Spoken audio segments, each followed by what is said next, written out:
We will go on a journey to explore the profound wisdom of Zen Buddhism through simple stories that carry ancient truths about finding peace. Before we begin, feel free to share what time it is and where you're listening from. As we journey together through these stories, let your breathing slow naturally. There's nothing you need to understand perfectly. Just allow these teachings to wash over you, inviting your mind toward the deep rest it needs. These aren't complicated teachings. They're insights that speak directly to the restless mind, the worried heart, the body that can't quite settle into sleep. So relax. Take a slow, deep breath, and let's begin our journey together. There was a young man named Kai who lived in a small village at the base of the mountains. He worked in his family's shop, selling grain and supplies to travelers. His life was ordinary. He had a roof over his head, food to eat, work to do. By all measures, things were fine. But Kai couldn't sleep. Every night when he lay down, his mind would start racing. The thoughts came in waves, one after another, never stopping. He would toss and turn for hours, watching the darkness slowly turn to grey dawn, exhausted but unable to rest. Kai tried everything he could think of. He tried drinking warm milk before bed. He tried sleeping in different positions. He tried staying up late, hoping exhaustion would help. Nothing worked. The moment his head touched the pillow, his mind would begin to turn. One evening, an old traveler came through the village. The man had a peaceful quality about him that Kai noticed right away. As Kai measured out the grain, the traveler looked at him with kind eyes. "You look tired, young man. Do you sleep well?" The question caught Kai off guard. "No," he admitted. "I haven't slept well in months." The traveler smiled gently. "I used to have the same trouble. Then I realized something quite simple. I learned not to carry yesterday with me. Now there's nothing keeping me awake." This simple statement struck something in Kai. He realized he was carrying years of yesterdays, dragging them into each new night. That day, he finally decided he would leave town in search of answers. He had heard stories of wise teachers in the mountains, masters who understood peace in a way he didn't. Maybe they could show him what he was missing. He packed a simple bag with a few clothes and some food. He took his walking stick. And one morning before dawn, while his family still slept, he left the village and headed into the mountains. Kai walked for 3 days before he found the first temple. His feet were sore and his mind was still restless. The road had been long and dusty, winding through hills covered in pine trees. He had been alone with his thoughts the whole way, and those thoughts had not been kind companions. They had reminded him of things he said wrong 5 years ago. They had shown him images of all the ways tomorrow might go badly. They had asked him questions he couldn't answer. Why did you do that? What if this happens? How will you manage? The thoughts never stopped, like birds that wouldn't stop circling. As the sun began to set on the 3rd day, Kai saw a small temple tucked into the hillside. It was simple, made of weathered wood that had turned grey with age. There was a garden beside it, neat and carefully tended. Smoke rose from a chimney. Someone lived there. Kai approached slowly. He didn't want to disturb anyone, but he was tired and hungry and hoping for shelter. As he got closer, he saw an old man in the garden. The man was pulling weeds from around a row of vegetables. He moved slowly, carefully, as if each weed mattered. The old man didn't look up, even though Kai knew he must have heard footsteps approaching. He just kept working, his hands gentle on the plants. Kai stopped at the edge of the garden and waited. It felt wrong to interrupt someone so focused. Finally, the old man sat back on his heels and looked at Kai. His face was weathered like the temple wood, lined with years, but his eyes were clear and bright. There was something peaceful about him that Kai noticed right away. It was like standing near a still pond. "You look tired," the old man said. His voice was quiet but strong. "I've been walking for 3 days," Kai replied. "I'm looking for teachers, people who understand peace. I heard there might be masters in these mountains." The old man smiled slightly. "I'm Hakuin. This is my temple. You're welcome to stay the night." Kai felt relief wash through him. "Thank you. I don't want to be any trouble." "No trouble," Hakuin said. He stood up slowly, brushing dirt from his hands. "Come inside when you're ready. There's rice and vegetables. Simple food." That evening, Kai sat across from Hakuin in the small temple room. They ate in silence. The rice was plain but warm. The vegetables were fresh from the garden. Kai noticed that Hakuin ate slowly, seeming to pay attention to each bite. There was no hurry in him. After the meal, Kai tried to explain why he had come. "Master Hakuin, I can't find peace. My mind never stops. At night, I lie awake thinking about everything. Things I did wrong. Things I need to do. I'm always somewhere else, never where I am. I thought maybe you could teach me how to be peaceful." Hakuin looked at him with gentle eyes. "Where are your thoughts right now?" Kai paused. "They're thinking about how to explain my problem to you, and also worrying about whether I'm saying it right, and also remembering something stupid I said to someone last month." "So you're not here," Hakuin said softly. "You're in the past and the future. But your body is here. Your breath is here. The room is here. Everything except your mind is here." Kai felt the truth of this. His body was sitting on the floor, but his mind was scattered across time like seeds thrown to the wind. "The mind likes to travel," Hakuin continued. "It goes backward to yesterday, last month, last year. It goes forward to tomorrow, next week, next year. It's almost never where the body is. This is why you have no peace. You're not living your life. You're living your thoughts about your life." Kai sat with this. "But how do I stop it?" "The thoughts just come." "You don't stop them," Hakuin said. "You just notice where you are. Right now, you're here. In this room. Breathing. That's all that's actually happening. Everything else is a story your mind is telling." Hakuin poured tea for both of them. The sound of the water leaving the pot was clear in the quiet room. "Let me tell you about someone I knew once," he said. "There was a merchant named Tanaka who lived in a large town. He ran a successful shop selling cloth and thread. He had a good reputation, a comfortable home, a loving wife, and 2 healthy children. By all measures, his life was going well. But Tanaka couldn't sleep. Every night, he lay awake thinking about a business decision he had made 6 months earlier. He had turned down an opportunity to partner with another merchant.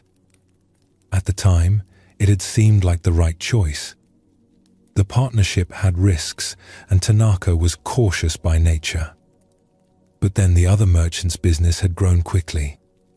He opened 3 new shops and became quite wealthy. Tanaka watched this happen and felt a terrible weight in his chest. He had made the wrong choice. He had missed his chance. He was a fool. Night after night, Tanaka replayed the decision in his mind. He imagined what he should have said differently. He pictured the wealth he would have now if he had chosen differently. He tortured himself with these thoughts until sleep became impossible. His wife noticed how tired he looked. His children noticed he was distracted and short-tempered. His work suffered because he couldn't focus. The good life he actually had was slipping away while he mourned the imaginary life he might have had. One day, Tanaka was so exhausted that he fell asleep in his shop during the middle of the afternoon. A traveling monk came in looking for thread and found Tanaka slumped over his counter, dark circles under his eyes. The monk woke him gently. Tanaka apologized and gathered the thread the monk needed. As the monk paid, he looked at Tanaka with concern. "Forgive me for saying so, but you look like a man being chased by demons." Tanaka felt tears come to his eyes. The kindness in the monk's voice opened something in him. "I made a terrible mistake 6 months ago," he said. "I can't stop thinking about it. It's destroying my sleep, my peace, everything." The monk nodded slowly. "Can you show me this mistake? Where is it right now?" Tanaka looked confused. "What do you mean?" "It happened 6 months ago." "Yes," the monk said. 6 months ago. So where is it now?" "It's in my mind. I remember it every day." "Ah," the monk said. "So it exists in your thoughts. Not in this moment. Not in this room. Only in your memory." Tanaka started to protest. "But the consequences are real. I have less money than I could have had." The monk smiled. "Today you have the money you have. Today you have your shop, your health, your family. These are the only real things. The money you might have had exists nowhere except in imagination. Yet you're trading your real life for an imaginary one." Tanaka sat down heavily. He had never thought of it this way. The monk continued, his voice gentle. "Every moment is new. This moment right now has never existed before. The sun is setting in a way it never has before. Your breath right now is completely fresh. But you're not experiencing any of it because you're trying to live in a moment that ended 6 months ago." "But how do I stop remembering?" Tanaka asked. "The memory comes on its own." "You don't stop it from coming," the monk said. "You just don't invite it to stay. When yesterday knocks on today's door, you can acknowledge it and let it pass. You don't have to serve it tea and ask it to sit down." That night, when Tanaka lay down to sleep, the familiar thoughts came. The regret, the replaying, the what-ifs. But this time, he tried something different. Instead of fighting the thoughts or believing them completely, he noticed them the way the monk had taught him. "This is a thought about something that ended 6 months ago," he said to himself. "Right now, I'm lying in bed. I'm breathing. My wife is beside me. The room is cool. These are the only real things." The thoughts didn't disappear. They came back again and again. But each time, Tanaka gently returned his attention to what was actually happening in the present moment. His breath, the feeling of the mattress beneath him, the sound of wind outside. Slowly, gradually, he felt his body relax. His mind was still making thoughts about the past, but he wasn't climbing into those thoughts and living there. He was here, in his bed, in this moment. And in this moment, there was actually nothing wrong. For the first time in 6 months, Tanaka slept deeply. Hakuin finished his tea and looked at Kai. Tanaka came to see me a year after meeting that monk. He wanted to thank me. You were the monk? Kai asked. Hakuin smiled. I was traveling through his town. I remember him well.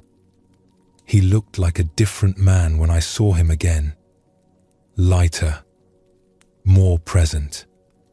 He told me the teaching about letting yesterday pass through had changed his whole life. Kai sat quietly, taking in the story.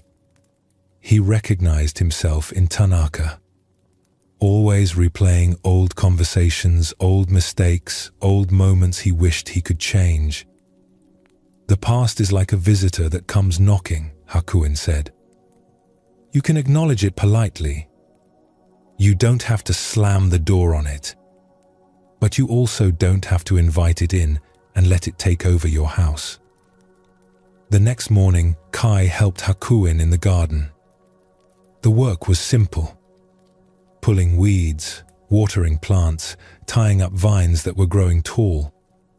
At first, Kai's mind wandered everywhere. Thinking about the journey ahead, wondering if he'd find what he was looking for, replaying conversations from his village. But then he noticed Hakuin beside him. The old master was completely absorbed in tying a tomato plant to its stake. His hands were steady and gentle. His face was calm. He wasn't thinking about anything else. He was just here, with this plant, in this moment. Kai tried to do the same. He brought his attention to the weed in his hand, the way its roots clung to the soil, the smell of earth. When his mind wandered to yesterday or tomorrow, he noticed it and came back to the garden, to the sun on his shoulders, to the feeling of dirt under his fingernails. It was hard at first.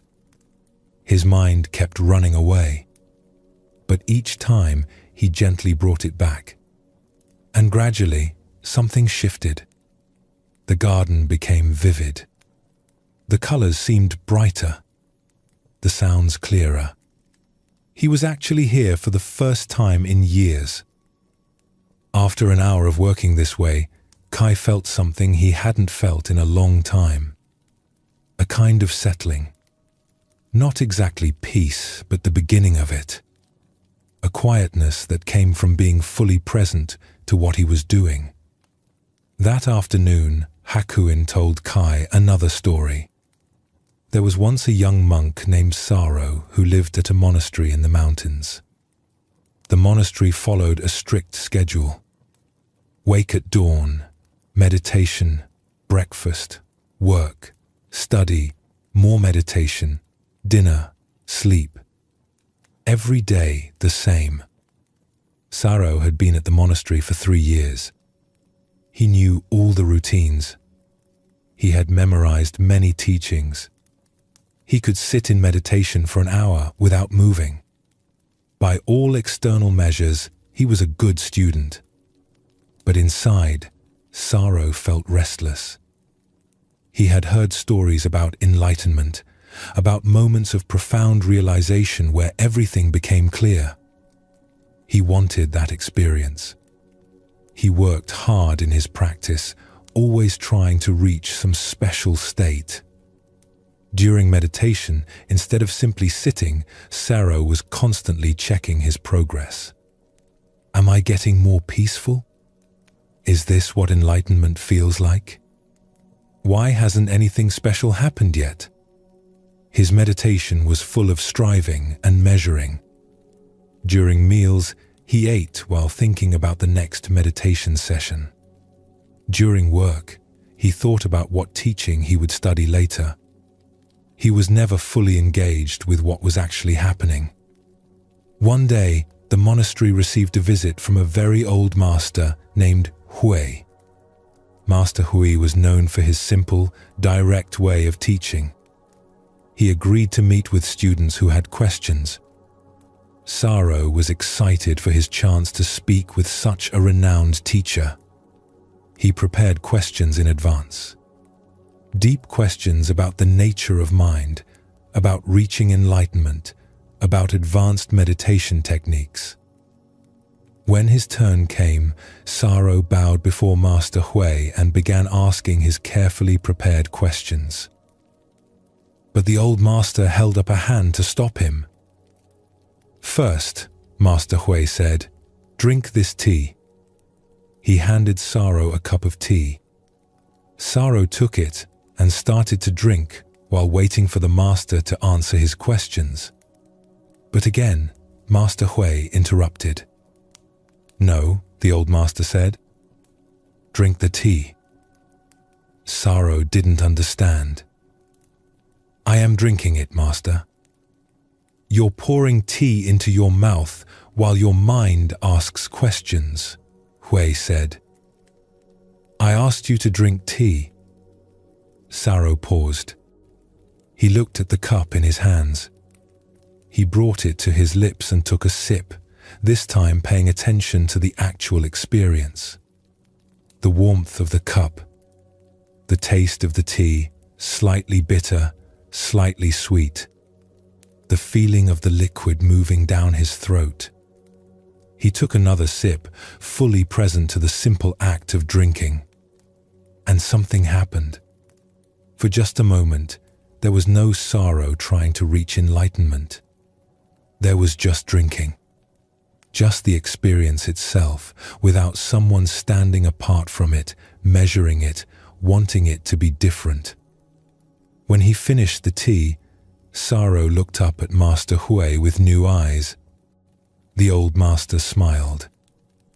"All your questions were about someday. About becoming something you're not yet. About reaching some future state. But the tea was here. The drinking was here. You almost missed it completely." "I think I've been missing everything," Saro said quietly. "Yes," Hui said with compassion. "But now you notice. That's the beginning. Life is not happening in some future moment of enlightenment. It's happening right now in each ordinary action. When you eat, eat. When you walk, walk. When you drink tea, drink tea. This is the whole teaching." Saro bowed deeply. The old master had given him the answer to every question he'd prepared, though in a way he never expected. From that day forward, Saro's practice changed completely. He stopped trying to reach some special state and started simply being present to whatever he was doing. When he sat in meditation, he just sat, without checking his progress. When he just ate, tasting his food. When he worked in the garden, he just worked, feeling the tools in his hands and the sun on his back. And gradually, naturally, without striving for it, a deep peace began to grow in him. Not because he had reached some advanced state, but because he had stopped abandoning the present moment in search of a better one. Hakuin looked at Kai. This is what Zen Buddhism teaches us. Not complicated philosophy, but simple presence. The peace you're looking for isn't in some distant place or future moment. It's available right here when you stop running away from now. Kai nodded slowly. He was beginning to understand. But Master Hakuin, my mind is so used to wandering. How do I practice this? The same way you practiced anything else, Hakuin said. with patience and gentleness. Every time you notice your mind has traveled away, you simply come back. No judgment, no criticism, just returning again and again to this moment. He stood up and walked to the doorway of the temple. "Come here." Kai joined him. They stood together looking out at the garden, at the mountains beyond, at the sky beginning to fill with the colors of sunset. "What do you hear?" Hakuin asked. Kai listened. Wind in the trees, a bird calling, the sound of water from the stream. "What do you feel?" "The air is cooling. There's a slight breeze on my face." "What do you see?" "The sky is turning orange and pink. The shadows are getting longer." "And where are you?" "I'm here," Kai said. "Right here." "Yes," Hakuin said. "This is where life happens. Not in yesterday or tomorrow. Here. When you can rest in this simple here-ness, peace comes naturally." They stood in silence for a while, just being present together. Kai noticed something had shifted in him. The constant urgency had quieted. The need to be somewhere else, to fix something, to figure something out had eased. Just for this moment, he was enough. Here was enough. That evening, Hakuin gave Kai one more teaching. "Tomorrow you'll continue your journey. You'll meet other teachers. Each one will show you something important. But remember this first lesson. The present moment is your foundation. Without this, nothing else matters." "What should I do when my mind wanders?" Kai asked. "Just notice," Hakuin said. "Notice where your thoughts have gone and gently return. Like training a puppy. You don't punish it for wandering. You just bring it back again and again with patience." Kai slept better that night than he had in months. His mind still produced thoughts about the past and future, but he didn't climb into them the way he usually did. He let them pass through like clouds passing through the sky. In the morning, before Kai left, Hakuin walked him to the edge of the temple grounds. "The next teacher you need is by the river, 2 days' walk south. Master Soen. He understands something about letting go that you need to learn." Kai bowed deeply to Hakuin. "Thank you for showing me how to be here."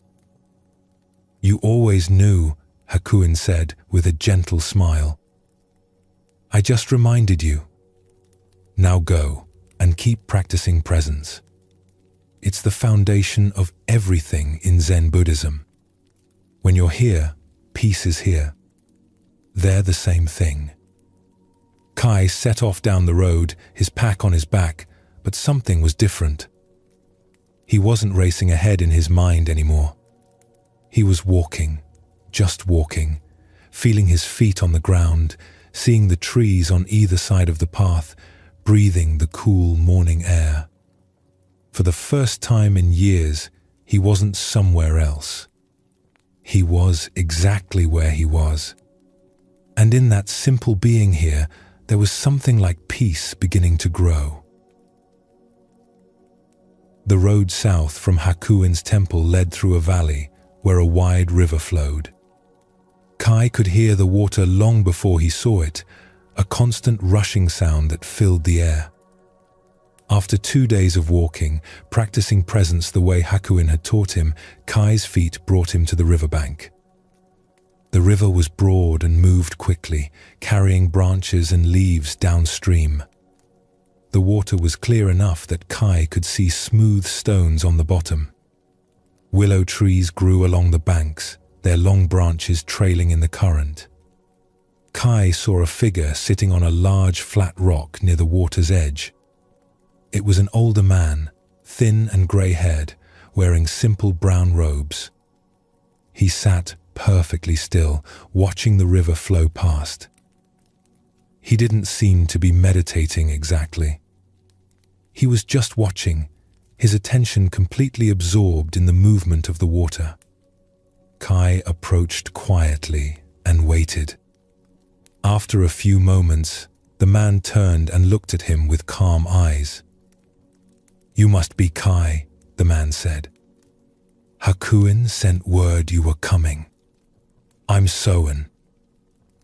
"How did he send word?" Kai asked, surprised. "I only left his temple 2 days ago." Soen smiled. "Hakuin has his ways. Sit down. Watch the river with me." Kai set down his pack and sat on the rock beside Soen. Together they watched the water flow past. Leaves floated by, sometimes catching on rocks, sometimes swirling in small eddies, but always eventually moving downstream. A branch came by, and Kai watched it travel from upstream to downstream, getting smaller and smaller until it disappeared around a bend. "Everything flows," Soen said after a long silence. "The river never holds on to anything. It lets everything pass through. This is its nature." Kai nodded, not sure what to say. "But people aren't like rivers," Soen continued. "People grab onto things. We clutch them tightly. We try to stop the flow. Then we wonder why we suffer." He picked up a small stone and tossed it into the water. It made a splash and disappeared. "Gone," he said simply. "That's how everything is. Here for a moment, then gone. Yet, we spend our lives trying to make temporary things permanent." Kai thought about this. He thought about all the things he held onto tightly in his mind. Old arguments, old wounds, plans for the future, ideas about how things should be. His grip on all of it was so tight, his mental hands were cramped. "What are you holding on to right now?" Soen asked, as if he could read Kai's thoughts. "I don't know," Kai said. "Everything, I think." "Tell me about your life in the village," Soen said. "What did you do there?" "I worked in my family's grain shop," Kai said. "It was supposed to be mine someday. My father built it, and I was supposed to take over. But I left." "Do you feel guilty about leaving?" Kai paused. Yes, he realized. He felt guilty. My father worked hard to build that shop. It was supposed to be my future, my identity. I was supposed to be the son who carried on the family business. But I couldn't do it anymore. Not without sleep. Not without peace. "So you're holding on to an idea of who you were supposed to be," Soen observed. "And feeling guilty for not being that person." "I suppose so. That identity, the grain shop owner, the good son who takes over the family business. Where is that person now?" "I left him behind, I guess." "Did you?" Soen asked. "Or are you still carrying him with you, making him heavy?" Kai saw what Soen meant. He had left the village, but he was still holding tightly to the story of who he should have been. Still feeling guilty for not being that person. The identity was following him everywhere, weighing him down. "Let me tell you about someone I met years ago," Soen said, settling back against the rock. "There was a woman named Chio who lived in the capital city. She came from a wealthy family and married into another wealthy family. Her life was filled with beautiful things. Fine silk robes, delicate tea sets, paintings by famous artists, jewelry passed down through generations. Her home was like a museum. Chiyo took great pride in her possessions. She spent hours arranging them, caring for them, showing them to guests. Each object represented something to her. Status, taste, family heritage, her place in society. She knew exactly what everything was worth. She had lists and records of every valuable thing she owned. But Chiyo wasn't happy. She worried constantly about her possessions. What if something was stolen? What if something broke? What if a fire started? She had trouble sleeping because she would lie awake thinking about all the things that could go wrong. She hired guards. She bought special locks. She checked on everything multiple times a day. Her husband grew frustrated with her constant worry. Her children learned not to play freely in the house because they might break something valuable. Guests stopped visiting because Chiyo made them nervous with her anxious hovering over her things. One night, the thing Chiyo feared most happened. A fire started in the kitchen. It spread quickly through the old wooden house. Chiyo and her family escaped safely, but they could only watch as the fire consumed everything. The silk robes, the tea sets, the paintings, the jewelry, all of it gone in a few hours. Chiyo stood in the street watching her house burn, and something unexpected happened. Instead of the devastating grief she had always imagined she would feel, she felt something else. Something like relief. All those things she had spent years protecting were gone. She no longer had to worry about them. She no longer had to guard them, inventory them, fret over them. The burden she had been carrying without realizing it was finally lifted. When the fire died down and only smoking ruins remained, Chiyo turned to her husband and said something that surprised him. "I feel lighter than I have in 20 years. They rebuilt, of course. They had some money saved. But this time, Chiyo lived differently. She bought simple things, practical things. When something broke, she replaced it without much thought. When something was lost, she let it go. She no longer built her identity around her possessions. People who had known Chiyo before and after the fire said she seemed like a different person. The worry lines in her face smoothed out. She laughed more easily. She welcomed guests without anxiety. Her children played freely in the new house. But didn't she lose everything? One neighbor asked. How can she be happier now than before? Chiyo heard this question and answered it herself. I lost things, she said. But I gained freedom. I was so busy holding on to objects that I forgot to hold on to life itself. The fire took my possessions, but it gave me back my peace. Years later, someone asked Chiyo if she ever missed the beautiful things she had owned. Sometimes I remember them fondly, she said. The way you remember a pleasant dream. But I don't miss carrying their weight.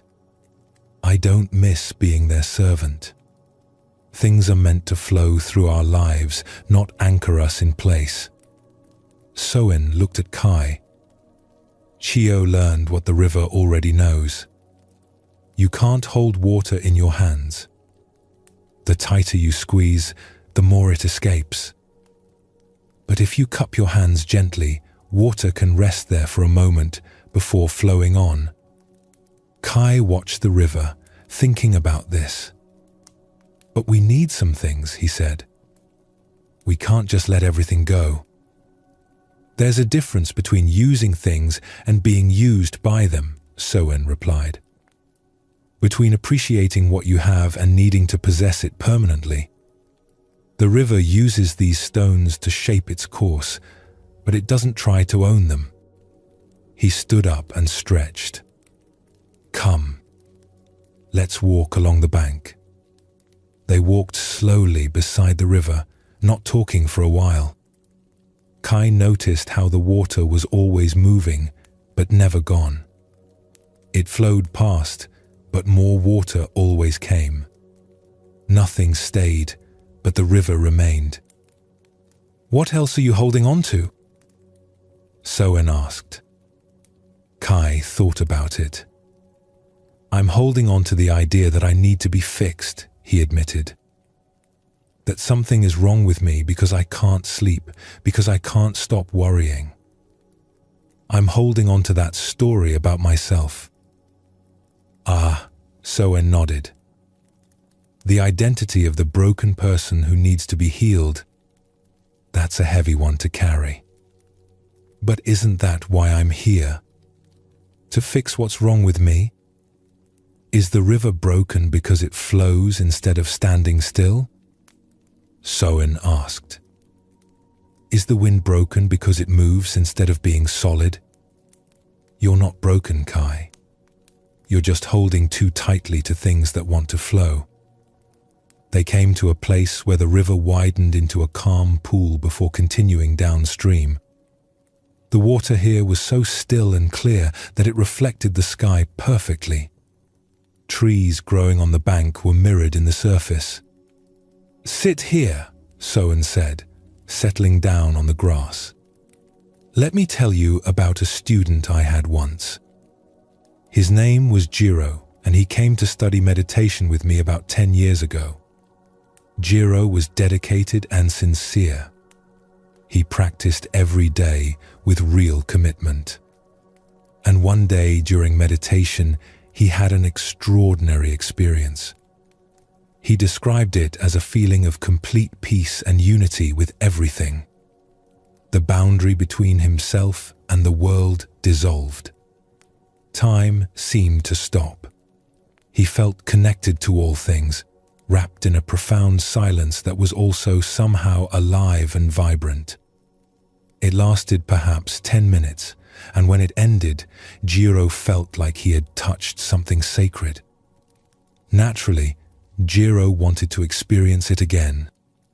The next day, he sat in meditation with that intention.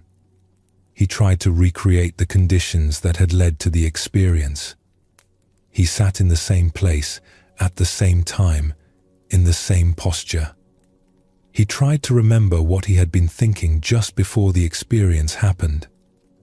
But the experience didn't come back. Jiro tried again the next day. And the next. Days became weeks. He became frustrated. Then desperate. Then angry. His meditation, which had once been peaceful and natural, became tense and forced.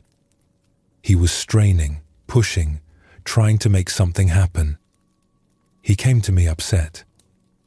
"Master Soen, I had such a beautiful experience, and now it's gone. How do I get it back?" "Why do you need it back?" I asked him. "Because it was wonderful. It was what I've been seeking. It was the answer." "The answer to what?" Jiro paused. He realized he didn't actually know. The answer to everything, I suppose. It felt like truth. Like real peace. I nodded. "And now?" "Now I feel worse than before.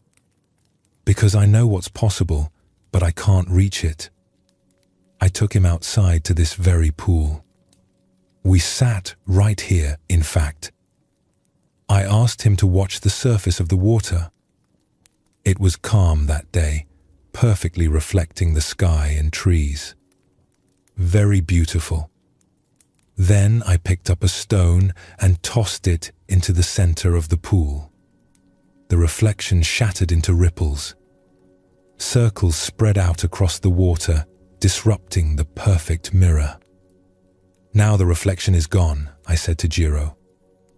Should we grieve for it? Should we try to bring it back? No, he said. The ripples will settle. The reflection will return on its own. Will it be the same reflection? Jiro thought about this. No. The clouds will have moved. The light will be different. It will be similar, but not identical. Exactly, I said. That perfect reflection wasn't something to possess. It was a moment in the river's flowing. Beautiful, yes, but meant to pass so the next moment could come. Jiro sat quietly, taking this in. I continued. Your experience in meditation was like that reflection. It arose from conditions. It was real and beautiful, but it was never meant to become permanent. By trying to hold on to it, you're like someone trying to freeze the river so the reflection won't change. You're fighting against the very flow that made the experience possible in the first place. So I should just forget about it? No, I said. You can appreciate that it happened. You can be grateful for it. But you can't possess it. It came, it taught you something, and it moved on. Now you practice with what's actually here, not what was here before or might be here again someday. Jiro understood, but the understanding took time to settle into his practice. For weeks, he still found himself occasionally reaching for that experience, hoping it would return. Each time he noticed himself doing this, he would remember the reflection in the pool and gently let go. Gradually, his meditation became natural again. Sometimes pleasant states arose, sometimes difficult ones. He learned to let them all flow through without grasping at the pleasant ones or pushing away the unpleasant ones. He became like the pool itself, allowing all reflections to appear and disappear without trying to make any of them permanent. A year later, Jiro had another profound experience during meditation. Different from the first one, but equally meaningful. When he told me about it, I asked him, "Will you try to hold on to this one?" He smiled. "No, Master. I'll let it flow through like everything else. I'm grateful it came, and I'm at peace with it leaving." That's when I knew he had truly learned the teaching. Soen stood up and brushed off his robes. The teaching of Zen Buddhism is not about collecting special experiences or achieving permanent states. It's about learning to live in harmony with the way things actually are. And the way things actually are is flowing, changing, impermanent. Kai felt something releasing in his chest. "I've been trying to hold on to so many things," he said. "Old versions of myself. Ideas about who I should be. Hoping for permanent solutions to my problems. Even trying to possess peace itself, like it's something I can grab and keep." "Yes," Soen said gently. "And that grasping is exhausting. It's one of the main reasons you can't sleep. Your hands are so full of things you're trying to hold that you can't relax." "How do I practice letting go?" Kai asked. Soen pointed to the river. "Watch. The water doesn't practice letting go. It simply doesn't hold on in the first place. But for humans, it's different. We have to notice our grip first, then consciously relax it. Again and again." He picked up a handful of small pebbles and gave them to Kai. "Each time you notice yourself holding onto something mentally, imagine dropping a pebble into the river. Watch it sink and disappear. That's the practice. Not forcing yourself to let go, but gently allowing things to drop." Kai held the pebbles in his palm. He thought about the identity of the grain shop owner he was supposed to be. He pictured it in his mind, then dropped a pebble into the river. Plunk. Gone. He thought about an argument he had with his brother 2 years ago that he replayed constantly in his mind. Another pebble. Plunk. He thought about his need to be a person who had everything figured out. Plunk. With each pebble, Kai felt a small release. The holdings weren't completely gone, but the grip loosened slightly. It was a start. That evening, Soen invited Kai to stay at his small hut by the river. They ate simple food and listened to the water flowing in the darkness. Before sleep, Soen gave Kai one more teaching. When you lie down tonight, Soen said, notice what thoughts come. Notice if any of them are things you're holding on to. Past conversations, future worries, identities, needs. Just notice them without judgment. And then, if you can, imagine them floating downstream like leaves on the river. You don't have to force them away. Just stop holding them in place. Kai tried this that night. His mind produced its usual parade of thoughts. But instead of engaging with each one, instead of climbing into them and living there, he imagined them as leaves floating on dark water. Some caught on rocks for a while. Some swirled in eddies, but eventually they all flowed away. He didn't fall asleep immediately, but the quality of his resting was different. Lighter, less exhausting. He wasn't fighting the thoughts or trying to solve everything before allowing himself to rest. He was just watching the flow. In the morning, Kai helped Soen with simple tasks. They mended a fishing net. They gathered firewood. They sat by the river again, watching the endless movement of water that was somehow always the same river, even though nothing in it stayed still. There's something else I should tell you, Soen said as Kai prepared to continue his journey. Letting go doesn't mean not caring. The river doesn't become empty because it lets everything flow through.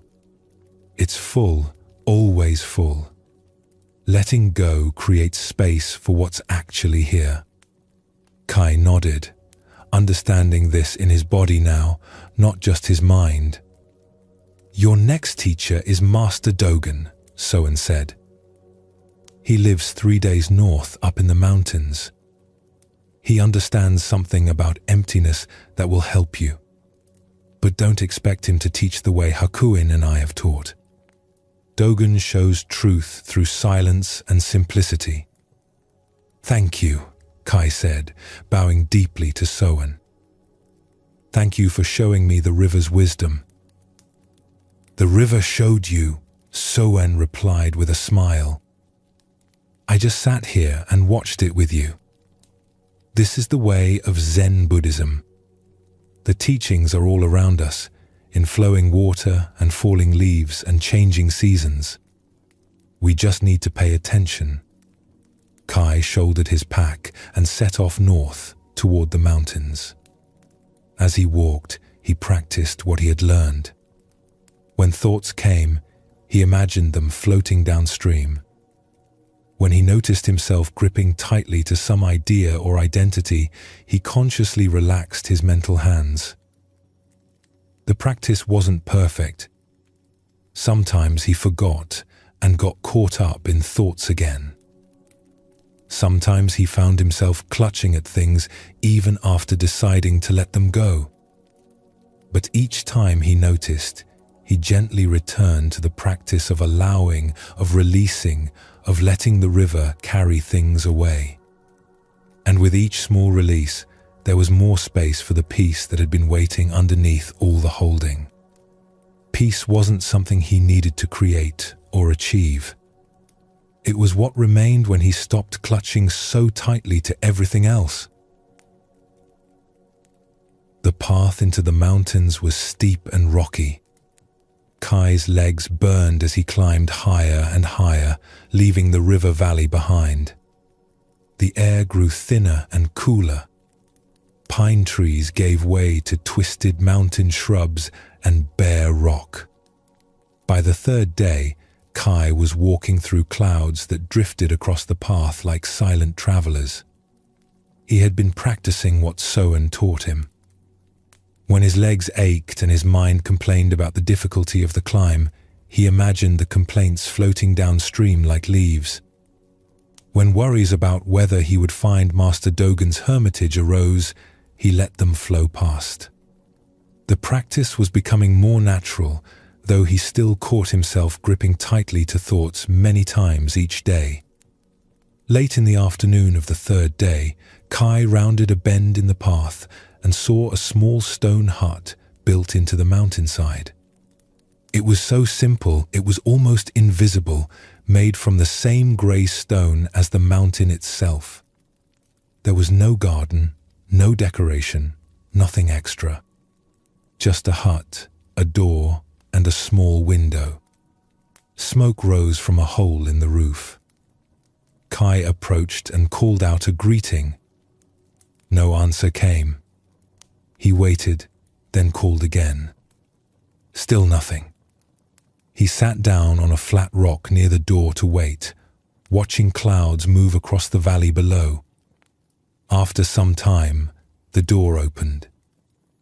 An old man stepped out, very thin, with a shaved head and robes that had been mended many times. His face was deeply lined, but his eyes were sharp and clear. He looked at Kai without speaking.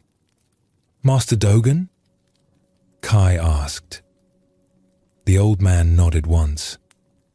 "Master Soen sent me to learn from you. About emptiness," he said. Dogen studied Kai for a long moment, then gestured for him to come inside. The interior of the hut was as simple as the exterior. There was a sleeping mat, a small fire pit, one pot, one bowl, one cup. Nothing else. No books, no cushions, no decorations. The walls were bare stone. The floor was packed earth.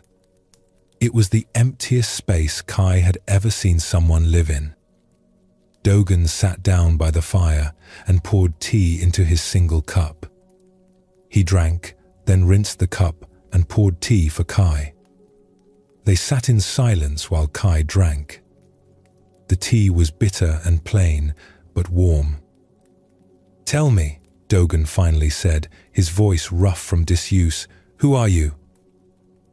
"My name is Kai. I come from a village south of here. I worked in my family's grain shop before I left to find peace." "No," Dogen said. "Who are you?" Kai wasn't sure how to answer. "I'm a traveler seeking wisdom?" "No." "I'm someone who can't sleep?" "No." "I'm the son of a grain merchant?" "No." Kai felt frustrated. "I don't understand what you're asking." Dogen leaned forward slightly. "All the things you just said are stories. Roles. Labels. Descriptions. But who is the one aware of those stories? Who is noticing the frustration you feel right now?" Kai paused. He had never thought about this before. There was awareness happening. Someone or something was experiencing this moment. But when he tried to grasp who or what that was, it slipped away like water. "I don't know," he admitted. "Good," Dogen said. "Not knowing is the beginning." He stood and walked to the window, looking out at the mountain mist. Most people spend their whole lives thinking they know who they are. They collect identities like a merchant collects goods. I am this. I am that. They build a solid story about themselves and defend it against anything that threatens it. But they've never actually looked at who they really are underneath all those stories. Kai thought about the identities he had been carrying. The grain shop owner, the son who disappointed his father, the broken person who needed to be fixed, the seeker looking for wisdom. Were any of these who he really was? Everything you think you are is like smoke, Dogen continued. It seems solid from a distance, but when you reach for it, there's nothing to grab. This is what Zen Buddhism means by emptiness.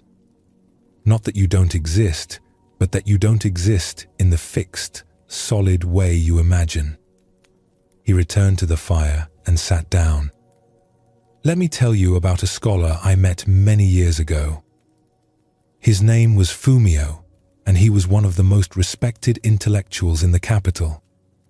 He had studied with the greatest teachers. He had read thousands of books. He could discuss philosophy, poetry, history, and religion with remarkable depth. People came from distant provinces to hear his lectures. Fumio knew that he was intelligent. This was not arrogance, but simple fact. His mind was sharp, his memory was excellent, his understanding was deep. He had worked hard to cultivate his intellect, and he was proud of what he had achieved. His identity as a brilliant scholar was the foundation of his life. Then, in his 53rd year, Fumio suffered a strange illness. A fever burned through him for days. When it finally broke, something had changed. His memory was damaged. He could no longer recall many of the texts he had memorized. Complex ideas that once came easily now confused him. His famous sharp mind felt dull and slow. At first, Fumio thought the damage was temporary. He worked hard to recover his abilities. He reread books, practiced memorization, forced his mind to work the way it used to. But months passed and the sharpness didn't return. His mind had been permanently changed by the illness. Fumio fell into despair. If he wasn't a brilliant scholar, who was he? His entire identity had been built on his intellect. Without it, he felt like he had ceased to exist. He stopped seeing students. He stopped accepting invitations to lecture. He withdrew from society and spent his days in bitter grief for the person he used to be. His wife became worried about him. One day, she convinced him to visit a monastery where a Zen master lived, hoping that spiritual practice might ease his suffering. Fumio was reluctant, but he agreed. When he arrived at the monastery, he was brought to meet the master. It was me, though I was younger then, newly established in this mountain hermitage. Fumio sat before me and poured out his story. He spoke about who he had been, what he had lost, how empty his life felt now. He wept as he talked, something he had never done before in front of anyone. When he finished, I asked him a simple question.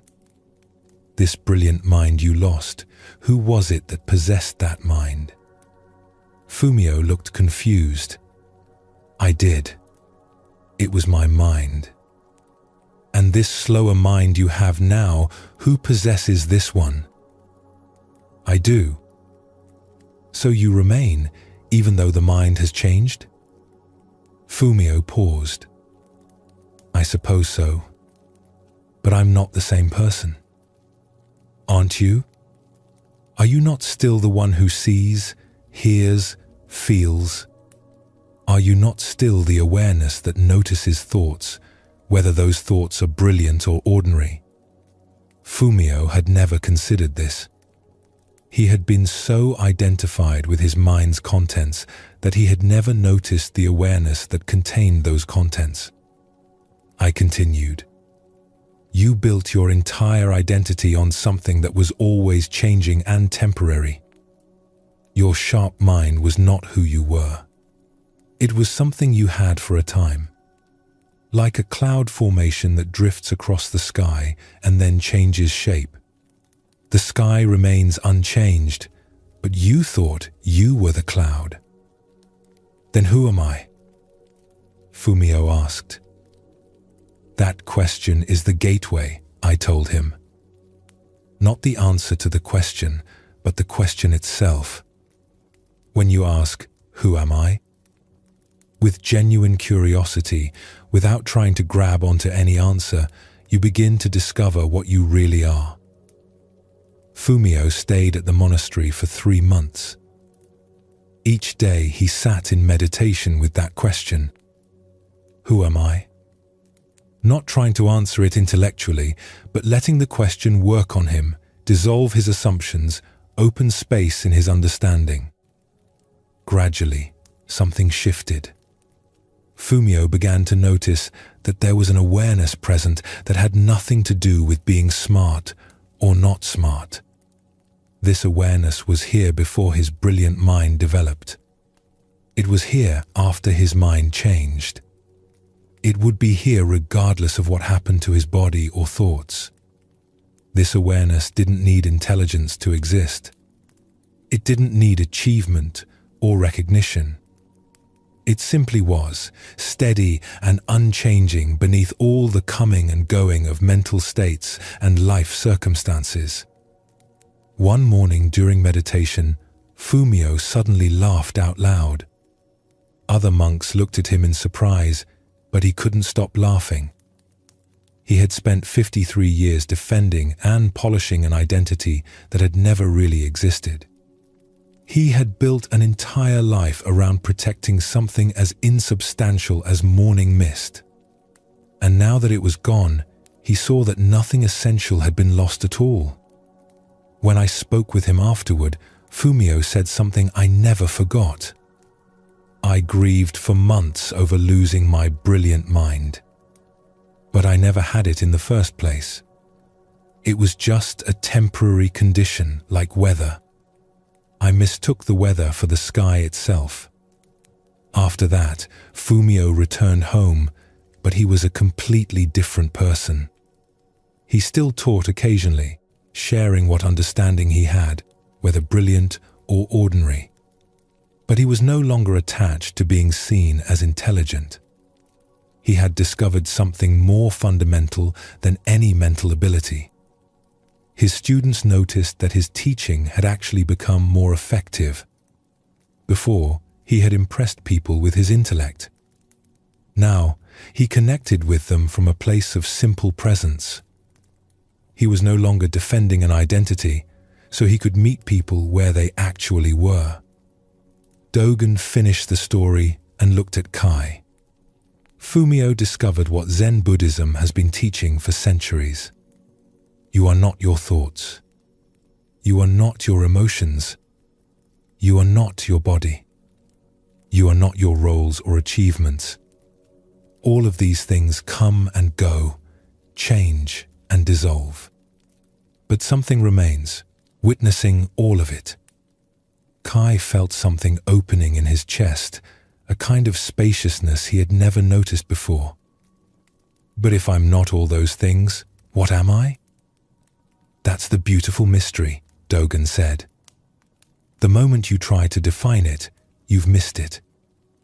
The moment you think you've grasped it, it slips away. This is what we mean by emptiness.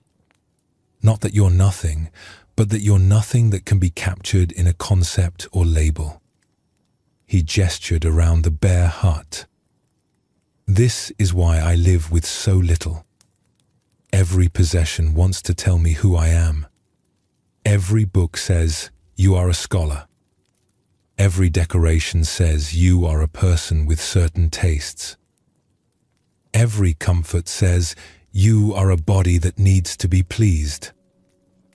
I emptied my life so I could discover what remains when all the definitions are stripped away. And what remains? Kai asked. Dogen smiled, a rare expression on his austere face. You tell me. Look right now.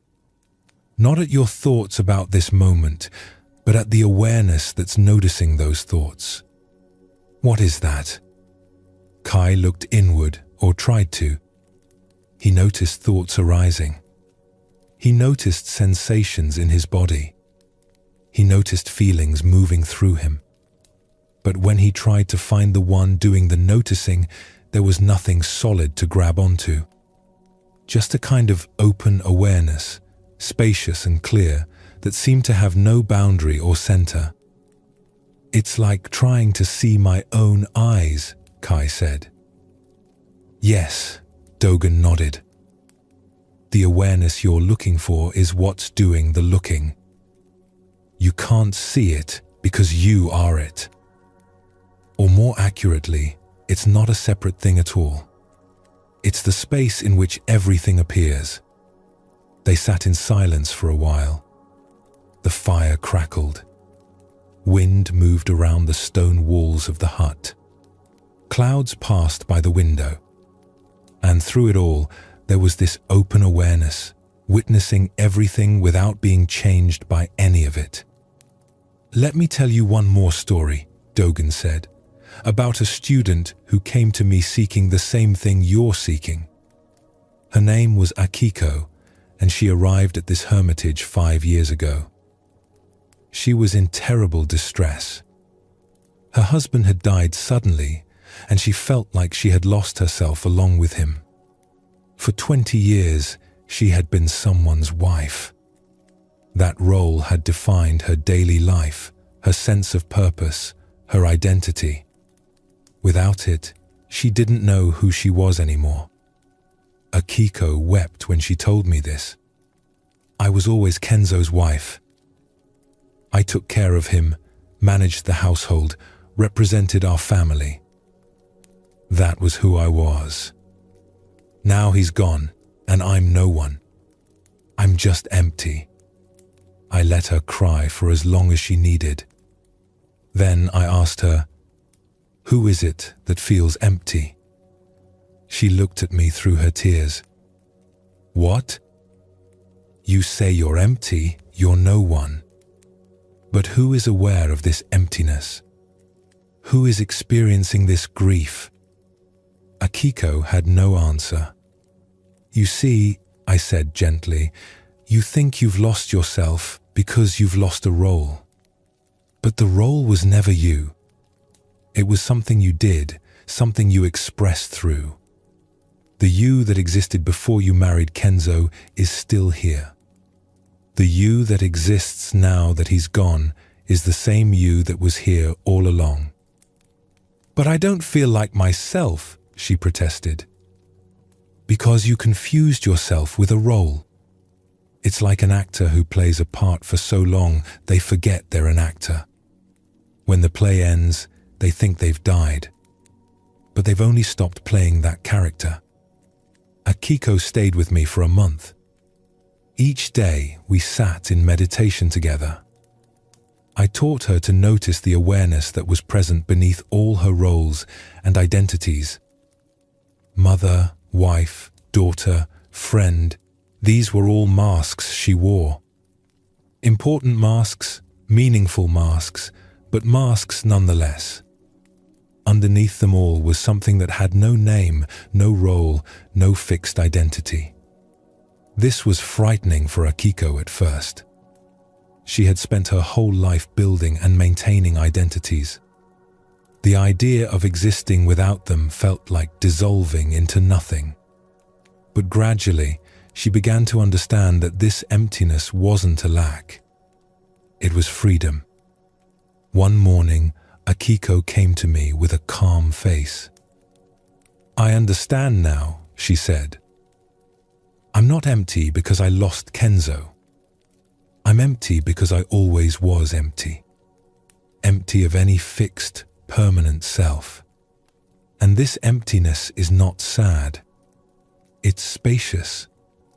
It's free. Yes, I said. In Zen Buddhism, we call this emptiness. not empty like a container with nothing in it, but empty like the sky. The sky is empty of objects, but it's not nothing. It's the space in which all things appear.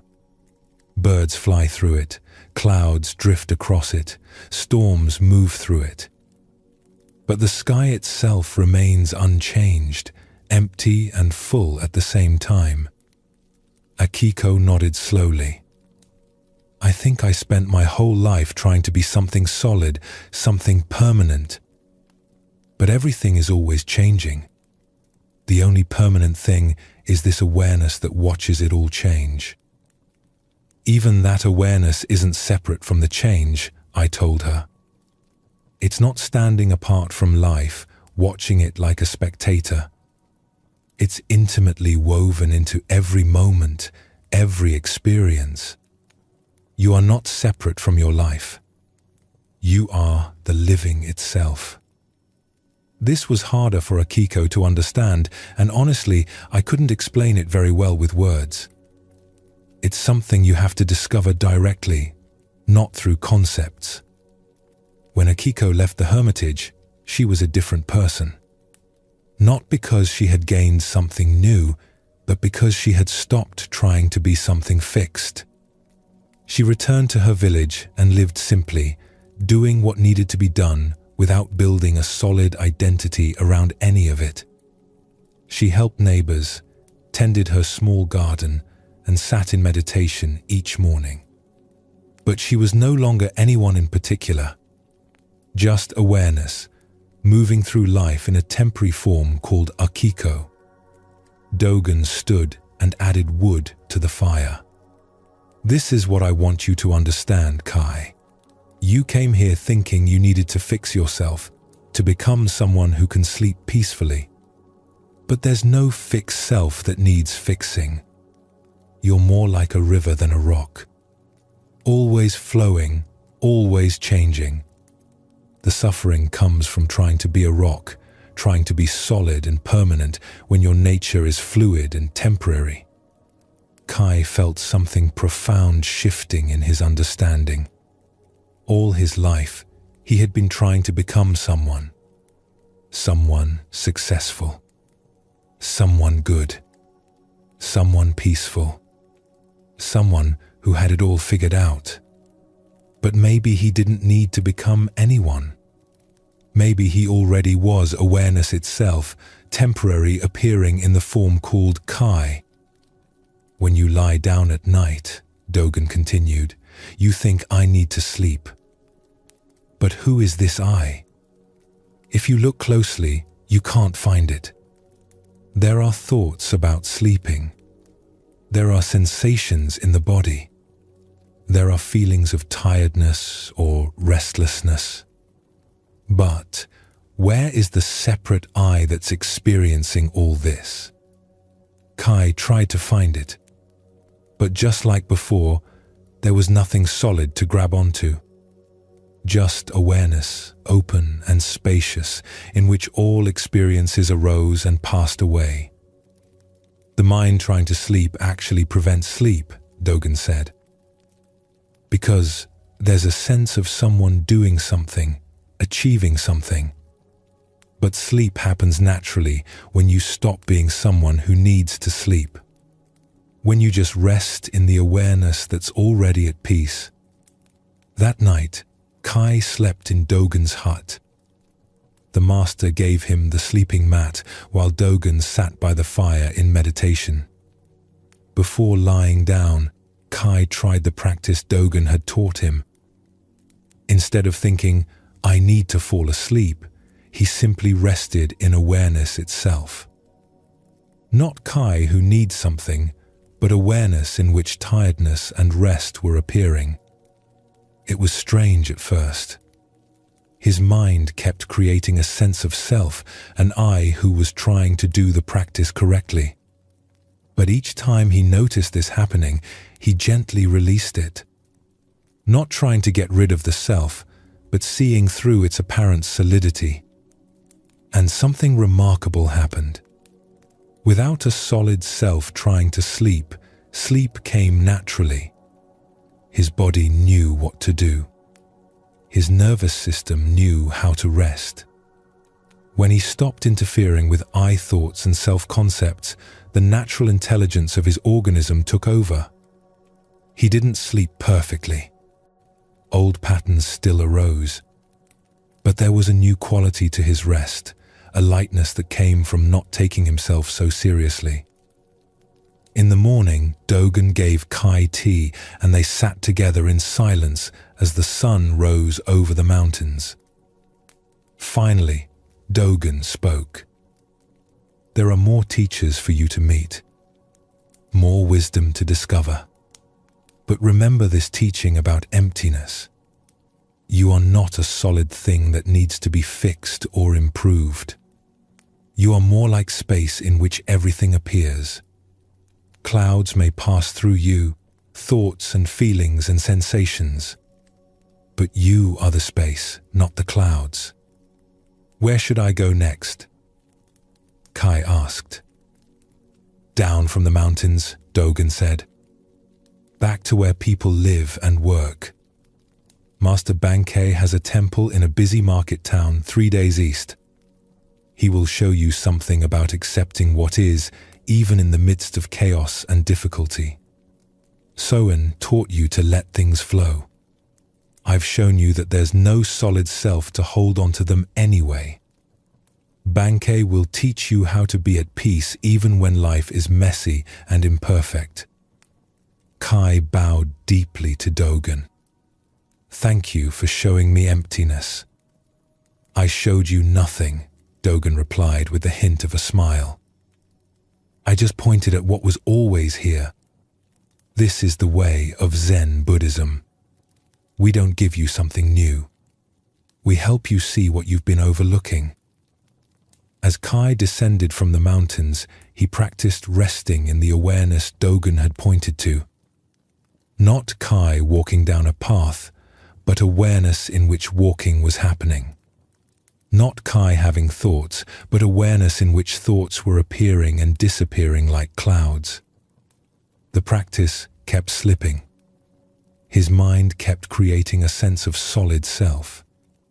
But each time he noticed, he smiled at the magic trick his mind was performing. Creating something out of nothing, then believing it was real. And in the noticing, there was a lightness, a freedom from taking himself so seriously. He was no one in particular, going nowhere special, just walking down a mountain path on a cool morning. And in that no-oneness, there was a peace more stable than any identity could provide. The walk west from the market town took Kai through gentle countryside. Rice fields stretched out on either side of the road, bright green and peaceful. Farmers worked in the distance, tiny figures against the landscape. The day was warm, and Kai found himself walking slowly, noticing details he might have missed before. A butterfly landing on a flower. The sound of water moving through irrigation channels. The way clouds changed shape as they drifted across the sky. He was practicing what he had learned. Being present like Hakuin taught. Letting thoughts flow through like Soen's river. Resting in awareness as Dogen showed him. Accepting what is as Bankei demonstrated. The teachings were starting to weave together, each one supporting the others. But Kai also noticed something else. Even as he practiced these teachings, a harsh voice in his mind kept commenting, "You're not doing it right. You just got distracted. You're walking too slowly. You should understand this better by now." The voice was constant, critical, never satisfied. He had carried this voice his whole life, so familiar he barely noticed it most of the time. But now, after learning to be more aware, he heard it clearly. And he realized how cruel it was. He would never speak to another person the way he spoke to himself. By late afternoon, Kai reached the temple Bankei had described. It was smaller than the others, set in a grove of bamboo that whispered in the breeze. The temple looked well loved, with flowers growing in neat beds and a small vegetable garden on one side. An older man was working in the garden, gently tying up tomato plants. He had a kind face, deeply lined with years, and he moved with careful attention to each plant. When he saw Kai approaching, he stood up and smiled warmly. "You must be Kai. Welcome. I'm Ijo." His voice was soft and gentle. "You look tired from your journey. Come, sit in the shade and have some tea." Eho led Kai to a bench under the bamboo and brought out tea and rice cakes. They sat quietly for a while, just resting together. Kai noticed that being near Ijo felt comfortable, like sitting with an old friend who accepted you completely. "Bankei sent word that you've been learning well," Ijo said. "But he also mentioned you might be a bit hard on yourself." Kai felt embarrassed. "I suppose I am. I keep noticing all the ways I'm not getting it right. How my mind still wanders. How I still feel anxious sometimes. I've been learning from these great teachers, but I still feel like I'm failing." Ijo nodded with understanding. "Tell me, if a friend came to you and said they were trying to learn something difficult and they were struggling with it, what would you say to them?" "I would tell them it's okay to struggle," Kai said. "That learning takes time. That mistakes are part of the process." "And what do you say to yourself when you struggle?" Kai paused. "I tell myself I should be better by now. That I'm not trying hard enough. That something is wrong with me." "I see," Ijo said gently. "So you offer your friends kindness and yourself harshness. Why is that?" "I don't know," Kai admitted. "I suppose I think being hard on myself will make me improve faster." "And does it work?" Kai thought about this honestly. "No. It just makes me feel worse. And when I feel worse, I struggle even more." Ijo smiled. "You've just discovered something important. Let me tell you about a student I had some years ago.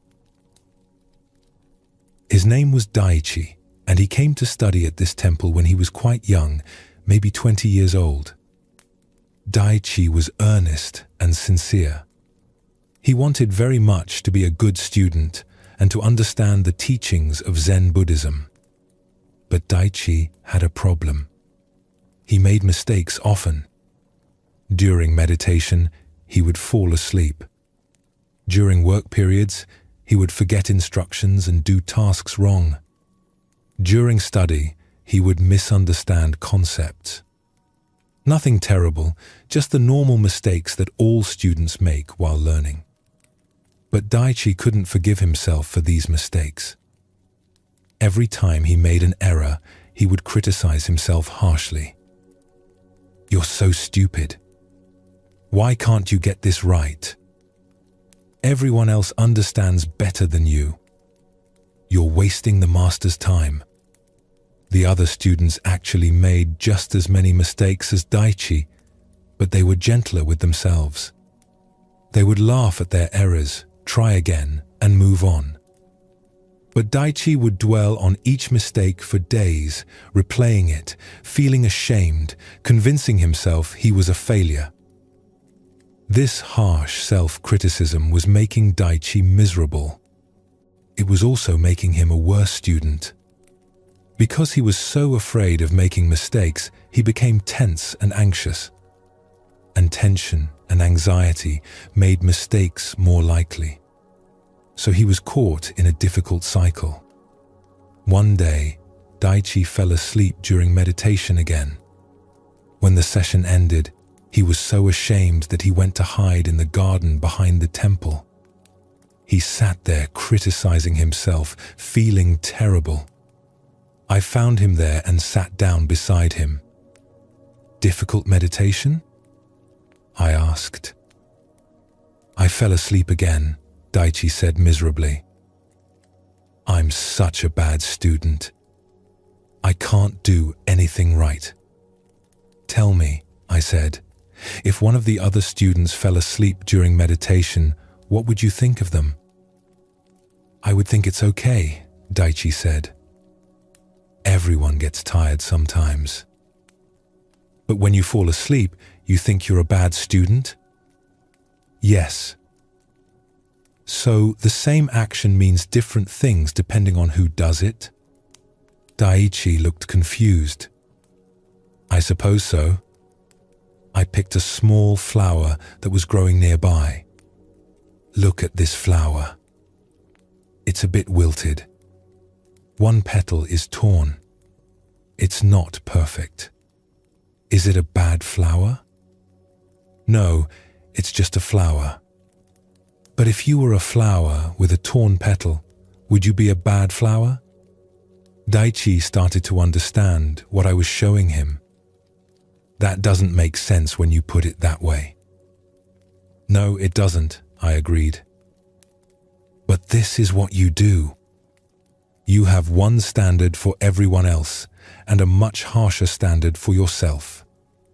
You see others with compassion, but you see yourself only with judgment." I handed him the flower. "This flower doesn't criticize itself for having a torn petal. It just continues being a flower, growing as best it can. You could learn from it." Over the following weeks, I gave Daichi a practice. Every time he noticed the harsh, critical voice in his mind, he was to ask himself, would I say this to a friend I cared about? If the answer was no, he was to try saying something kinder instead. This was harder than it sounds. Daichi's habit of self-criticism was deeply ingrained. The harsh voice would arise automatically, and he had to actively choose to respond differently. But gradually, something began to change. When he fell asleep in meditation, instead of thinking, "You're so stupid," he would catch himself and think, "I'm tired today. That's okay. I'll try to sleep better tonight." When he made a mistake in his work, instead of dwelling on it for days, he would think, "Everyone makes mistakes while learning. I'll do better next time." The change in Daichi was remarkable.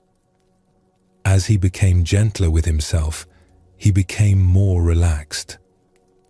And being more relaxed, he actually made fewer mistakes. His meditation improved.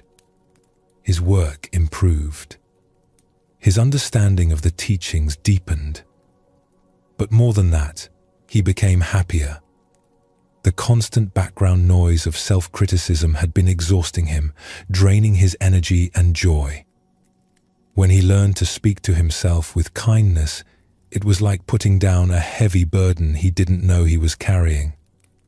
One day, about 6 months after our conversation in the garden, Daichi came to me with a bright face. "Master Ijo," he said, "I just realized something. All this time I thought being harsh with myself was helping me improve. But actually, it was holding me back. Now that I'm kinder to myself, I'm learning faster and enjoying the practice more." "Yes," I said, pleased by his discovery. Harshness creates fear and tension. Kindness creates safety and openness. Which do you think is better soil for growth? Daichi stayed at the temple for several more years, and he became one of my finest students. Not because he was perfect or never made mistakes, but because he had learned to meet himself with the same compassion he naturally felt for others. When he eventually left to teach on his own, students were drawn to his gentle presence. They felt safe making mistakes around him because he never judged them harshly. What they didn't know was that he had learned this gentleness first by practicing it on himself. Ijo finished his tea and looked at Kai. "This is what I want to teach you. You've learned so much already about presence and letting go and acceptance. But without self-compassion, these teachings can become just another way to be hard on yourself. I should be more present. I should let go better. I should accept things more fully." More shoulds that turn into weapons. Kai recognized this immediately. He had been doing exactly that, using the teachings as new reasons to criticize himself. In Zen Buddhism, Ejo continued, we talk a lot about letting go of the ego, not taking yourself so seriously. But some people misunderstand this. They think it means being harsh with yourself, treating yourself without care. But that's not it at all. You can hold yourself lightly without holding yourself harshly. He stood up and gestured for Kai to walk with him through the bamboo grove. The tall stalks swayed gently around them, creating patterns of light and shadow. "Let me tell you about someone else who learned this teaching," Ijo said. "There was a woman named Hana who lived in a village not far from here. She was known for being very kind to others. She helped neighbors when they were sick, gave food to those who had little, and always had a gentle word for people who were struggling. Everyone in the village thought of Hana as one of the kindest people they knew. But Hana had a secret. While she was gentle with everyone else, she was merciless with herself. She would lie awake at night thinking about all the ways she had failed during the day. She hadn't helped enough. She hadn't been kind enough. She had said something awkward to a neighbor and spent hours worrying about it. When Hana got sick with a mild fever, she felt guilty for resting. People need my help, she thought. I'm being lazy.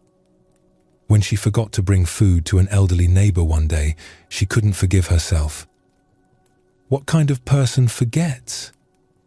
I'm so selfish. This constant self-criticism was exhausting her, but she didn't know how to stop. She thought this was just how she was supposed to be. High standards. Always improving. Never satisfied. One day, Hana was helping a young mother in the village. The mother had burned the rice while cooking, and she was near tears. I'm such a terrible mother, the young woman said. I can't even cook rice properly. Hana immediately comforted her. Everyone burns rice sometimes. It's just rice. You're a wonderful mother. Don't be so hard on yourself. As she said these words, something struck Hana. She would never speak to this young mother the way she spoke to herself. When others made small mistakes, she saw them as human and forgivable. But when she made the same mistakes, she saw them as evidence of deep personal failure. This realization troubled Hana so much that she came to this temple to speak with me. She told me about her harsh inner voice and asked if there was something wrong with her for being so critical. There's nothing wrong with you, I told her. You've simply learned to treat yourself like an enemy rather than a friend. This is common, but it's also something you can change. How? She asked. I gave her a simple practice. For the next week, every time you speak to yourself in your mind, imagine you're speaking to a dear friend. Would you say those words to someone you love? If not, try saying something different. Hana tried this practice, and it was eye-opening for her. She quickly realized how often she spoke to herself in ways she would never speak to anyone else. You're so stupid. You always mess things up. No one really likes you. She would never say such things to a friend, but she said them to herself constantly. At first, trying to speak differently felt fake. I'm just lying to myself, she thought. But I encouraged her to continue. It's not lying, I told her. When you're harsh with yourself, you're not being truthful. You're being unfair. When you speak kindly to yourself, you're actually being more honest. You're seeing yourself the way you really are, a human being doing her best, not the monster your critical voice makes you out to be. Gradually, Hannah learned to catch the harsh words before they took root. When she made a small mistake, instead of calling herself stupid, she would think, I'm learning. When she forgot something, instead of seeing it as proof of deep character flaws, she would think, I'm human, and humans forget things sometimes. The change in Hannah's life was profound. She still helped her neighbors and was still kind to others. But now, she had energy left over for herself. She wasn't exhausted by the constant battle with her own mind.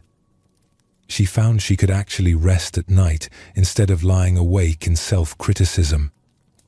One day, several months after starting this practice, Hannah told me something interesting. I thought being kind to myself would make me lazy or selfish. But actually, I'm a better helper now. When I'm not exhausted from fighting myself, I have more to give others. Yes, I said. Compassion isn't a limited resource. The more you have for yourself, the more you have for others. When you treat yourself like an enemy, it drains everyone around you. When you treat yourself like a friend, it nourishes everyone.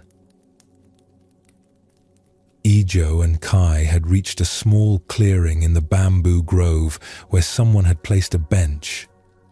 They sat down together, listening to the gentle rustling of the bamboo in the breeze. You see, Ijo said, Zen Buddhism teaches us to see clearly, to not be attached to ego. But this doesn't mean being cruel to yourself. It means seeing yourself accurately, with both honesty and kindness. Yes, you make mistakes. Yes, you have habits and patterns. But you're also a human being who's trying to learn and grow. That deserves compassion, not contempt. Kai felt something loosening in his chest. He had been carrying such harshness toward himself for so long. But how do I know if I'm being compassionate or just making excuses for myself? Good question, Ijo said. Compassion is honest. It sees clearly what's happening without judgment. Making excuses is refusing to see clearly. If you lie awake worrying, compassion says, I notice my mind is very active right now. This is difficult. What do I need? Making excuses says, it's fine, there's no problem, when there clearly is one. He looked at Kai with gentle eyes. Right now, what do you notice when you think about yourself? Kai took a moment to check inward. I notice I'm tired. I notice I still feel some anxiety even after all this learning. I notice I'm judging myself for still feeling anxious. Good, Ijo said. You're seeing clearly. Now, what would compassion say to this? Kai thought about it. Compassion would say, it's okay to be tired after walking all day. It's okay to still have some anxiety. Old patterns take time to change. I'm doing my best. Yes, Ijo smiled. That's compassion. Not denying what's happening, but meeting it with kindness instead of harshness. They sat in the peaceful clearing for a while longer. Kai practiced noticing his thoughts without judgment. When the critical voice arose, saying he should be more enlightened by now, he gently responded, I'm learning. This is how learning looks. That evening, Ajo invited Kai to stay for dinner. They prepared a simple meal together, and Kai noticed how Ajo moved through the kitchen. When he dropped a knife, he simply picked it up. When he added too much salt to the soup, he just added more water. There was no self-criticism, no frustration. Just a gentle acceptance of mistakes as part of cooking. "You make it look easy," Kai said. "Being gentle with yourself." "It's a practice like anything else," Ajo replied. "I spent many years being harsh with myself too. But I learned that harshness only creates more suffering, and there's already enough suffering in the world without adding extra." After dinner, they sat by the fire. Ajo brought out tea and they drank in comfortable silence. Finally, Ajo spoke. "Tomorrow, you should return to your village," he said. Kai was surprised. "Really? I thought there were more teachers to meet." "There's one more teacher," Ajo said with a mysterious smile. "But this teacher is in your own village. An old woman named Grandmother Rin. You've probably seen her many times, but never really noticed her. She understands something important that will complete your learning." "What does she understand?" "That's for you to discover," Ajo said. "But I can tell you this, she has lived with profound peace for many years, and she's never traveled far from home. She's never studied with masters or learned special techniques. She simply lives in a way that embodies everything you've been learning." Kai felt both curious and slightly uncertain. He had traveled so far, learned so much, and now he was supposed to return home to learn from someone who had been there all along? "I know it seems strange," Ajo said, reading his expression. "But sometimes the deepest wisdom is found in the most ordinary places. You needed this journey to prepare you to see what was always there."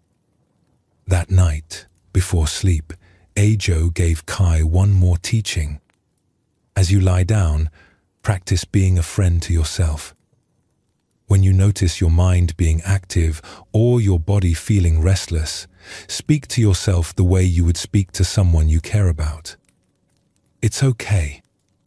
You're safe. You can rest. Not forcing anything, just offering kindness." Kai lay on his sleeping mat and tried this practice. When anxiety arose, instead of thinking, "I shouldn't feel this way," he thought, "I notice some anxiety. It's okay. I'm safe here." When his mind started racing about tomorrow's journey, instead of criticizing himself for not being able to quiet his thoughts, he thought, "My mind is active tonight. That's all right. I don't have to fight it." The kindness he offered himself felt strange at first, unfamiliar. But it also felt like water on parched ground, nourishing something that had been dried out for years. Sleep came more gently that night. Not perfect, but infused with a quality of self-friendliness he had never experienced before. He was learning to be not his own enemy, but his own companion on this journey. In the morning, Kai prepared to leave. Ajo walked him to the edge of the bamboo grove. "Remember," the old teacher said, "all the practices you've learned work better with compassion. Presence is easier when you're kind to yourself for being distracted. Letting go is easier when you're gentle about what you're holding. Acceptance is easier when you accept yourself too." "Thank you, Master Ajo," Kai said, bowing deeply. "You've shown me how to stop being at war with myself." "And that," Ajo said warmly, "is one of the most important teachings in Zen Buddhism. Peace begins with how you treat yourself. Everything else flows from there." Kai set off on the road back toward his village. As he walked, he noticed the critical voice still arose sometimes. But now he had a different relationship with it. When it said harsh things, he could respond with kindness. "Thank you for trying to protect me, but that's not helpful right now." He was learning to be his own gentle teacher, his own compassionate friend. And in that gentleness, there was a peace more stable than anything he had found through trying to be perfect or forcing himself to be different. The journey home would take several days. But Kai walked with a lighter step, carrying not just the teachings he had learned, but a new kindness toward the person who had been learning them. The path east from the mountains led through farmland and small villages until Kai finally reached the market town Dogen had mentioned. It was the largest settlement he had seen since leaving his own village. The streets were crowded with merchants selling vegetables, cloth, pottery, and dried fish. People haggled over prices. Children ran between the stalls. Dogs barked. Carts rattled over the stone roads. The noise and activity were overwhelming after the silence of the mountain hermitage. Kai asked for directions to Master Bankei's temple and was pointed toward the center of town. He expected to find the temple on the outskirts, in some quiet corner away from the chaos. Instead, the temple was right in the middle of the marketplace, surrounded by the loudest, busiest stalls. The temple itself was modest but well maintained.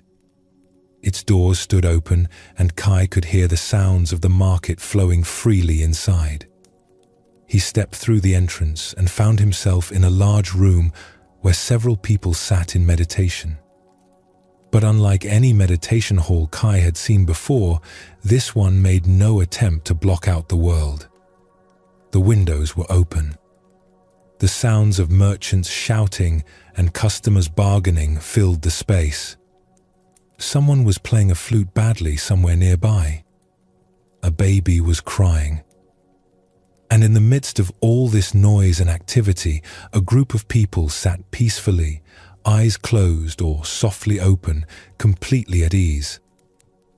At the front of the room sat an older man with a round face and kind eyes. He wore simple robes and had a gentle smile. He didn't look like he was straining to ignore the noise. He looked like he was resting in it, as comfortable as if he were sitting in a silent forest. When the meditation period ended, people bowed and went about their business. Some left the temple. Others stayed to sweep the floors or arrange flowers. The round-faced man stood and stretched, then noticed Kai standing uncertainly by the door. "You must be Kai," the man said, walking over with a warm smile. Dogen sent word through a traveling monk. "I'm Bankei. Welcome." "Master Bankei," Kai said, bowing, "thank you for receiving me. But I have to ask, why is your temple in such a noisy place? How can anyone meditate with all this chaos?" Bankei laughed, a genuine belly laugh that made his whole body shake. "Where else should a temple be? Life is here. People are here. This is where practice needs to happen, not in some perfect silence on a remote mountain." He gestured for Kai to follow him. They walked through the temple to a small garden in the back. Even here, the sounds of the market were present, though slightly muffled. They sat on a wooden bench beneath a cherry tree that had lost most of its blossoms. "Let me guess," Bankei said. "You've been learning about presence, about letting go, about emptiness. All very useful. But now you're wondering how to apply these teachings when life is messy and loud and nothing goes the way you want it to." Kai nodded. "Yes. On the mountain with Master Dogen, Everything was so quiet and simple.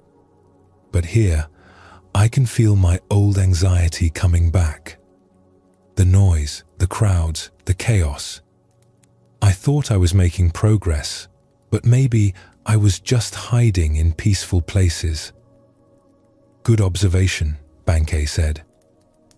Many people use spiritual practice as a way to escape from life. They think peace means finding the perfect conditions and staying there. But that's not peace. That's just temporary comfort that falls apart the moment conditions change. He picked up a fallen cherry blossom from the bench. Real peace is what remains when conditions are difficult. When things are not the way you want them to be. When life is loud and messy and completely out of your control. Kai felt discouraged. So I'll never find peace because I can't control life. No, Bankei said gently. You'll find peace when you stop trying to control life.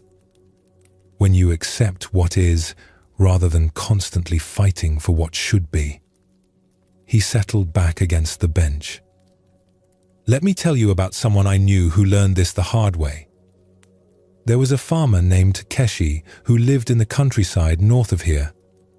He was a good farmer, skilled and knowledgeable. He understood soil and seasons. He worked hard and took pride in his crops. He had a wife and 3 children, and he was determined to provide well for them. Takeshi had very specific ideas about how things should be. The weather should be favorable. The crops should grow predictably. The market prices should be fair. His children should be obedient. His wife should manage the household efficiently. Everything in its proper place, everything according to plan. But of course, life rarely cooperates with our plans. One year, the spring rains came too late. Takeshi's crops got off to a poor start. He worried and complained to his wife every evening about the weather. It should have rained by now, he would say. The old farmers say this is the latest spring in 30 years. This shouldn't be happening. When the rains finally came, they came too hard. Flooding damaged some of his fields. Takeshi was furious. First too dry, now too wet, he shouted at the sky. Why can't the weather just be normal? His wife tried to comfort him. At least some of the fields are fine. We'll have enough. But Takeshi couldn't accept this. Some of the fields were damaged, which meant things were not as they should be. He spent hours each day walking through the flooded areas, cursing his bad luck, resenting the weather, feeling sorry for himself. When summer came, his remaining crops grew reasonably well despite the rough start. But then insects attacked the rice. Takeshi spent his days killing bugs and complaining. This shouldn't be happening. Other years we had no insects. Why this year? It's not fair. His wife pointed out that his neighbor's fields had no insects because the neighbor had planted a different variety of rice. Maybe next year we could try that variety, she suggested. But Takeshi rejected this idea. I shouldn't have to change varieties. The variety I planted should work. It's worked before. This is wrong.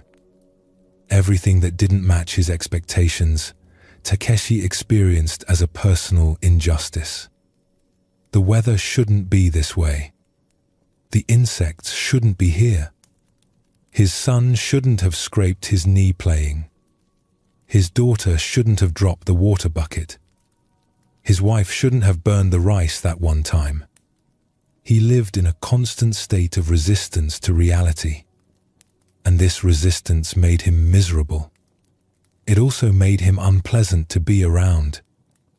His wife grew tired of his complaining. His children avoided him. His neighbors stopped visiting because all he did was talk about how things should be different.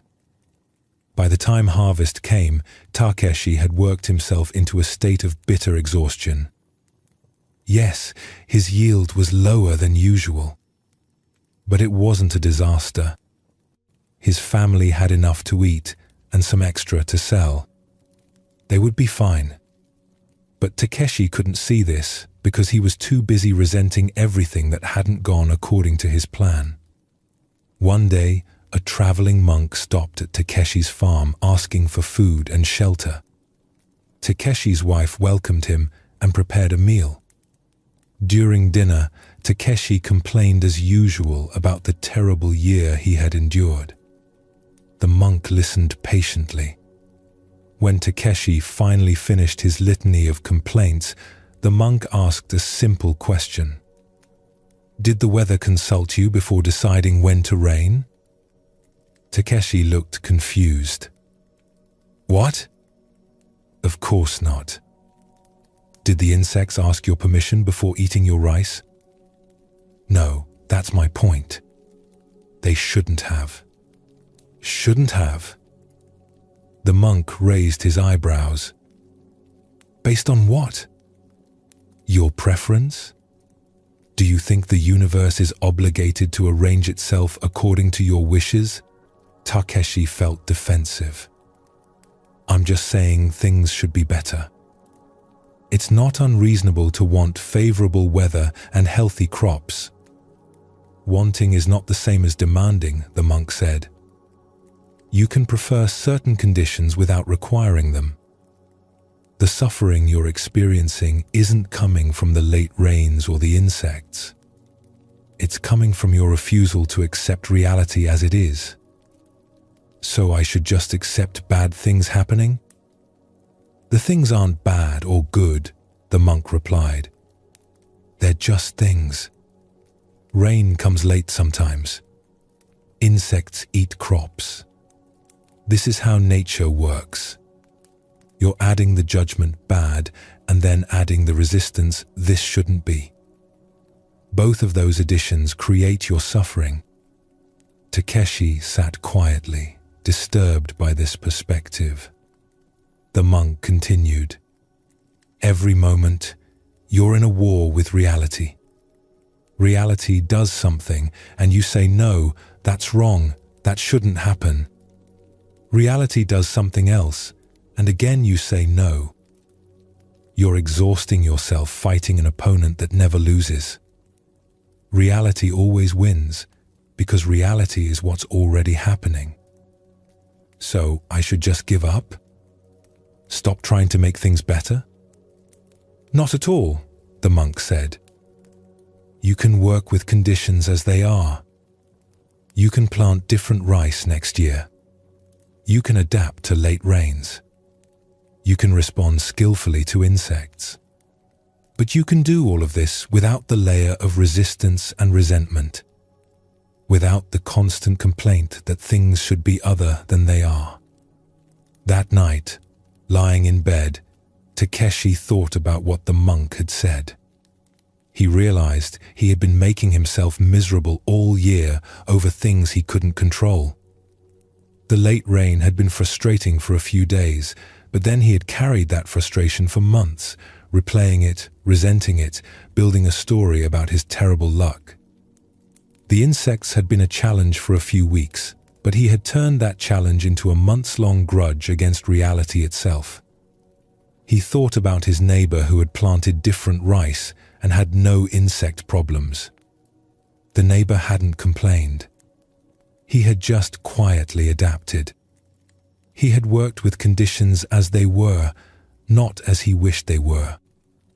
The next morning, Takeshi woke up and tried something different. Instead of immediately thinking about what was wrong or what should be different, he simply noticed what was.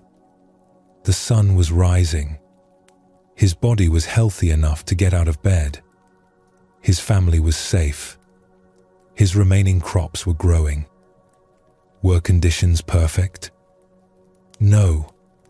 Were they acceptable? Yes. Throughout the day, whenever he felt the familiar resistance rising, he practiced simply acknowledging reality. The weather is dry today. That's what's happening. Not, it should rain, or this is unfair. Just, this is what is. It was hard at first. His mind was so used to fighting everything, but gradually he noticed something changing. The same conditions that had seemed unbearable became simply what was present. And when he stopped adding resistance, the conditions themselves didn't hurt as much. By the end of the harvest season, Takeshi had transformed completely. He still worked hard. He still planned and adapted. But he had stopped the exhausting battle with reality. His wife noticed the change. His children started spending time with him again. His neighbor commented that Takeshi seemed like a different person. "What happened to you?" the neighbor asked. "I stopped fighting the weather," Takeshi replied with a smile. "It turns out life is much easier when you work with what is rather than demanding what should be."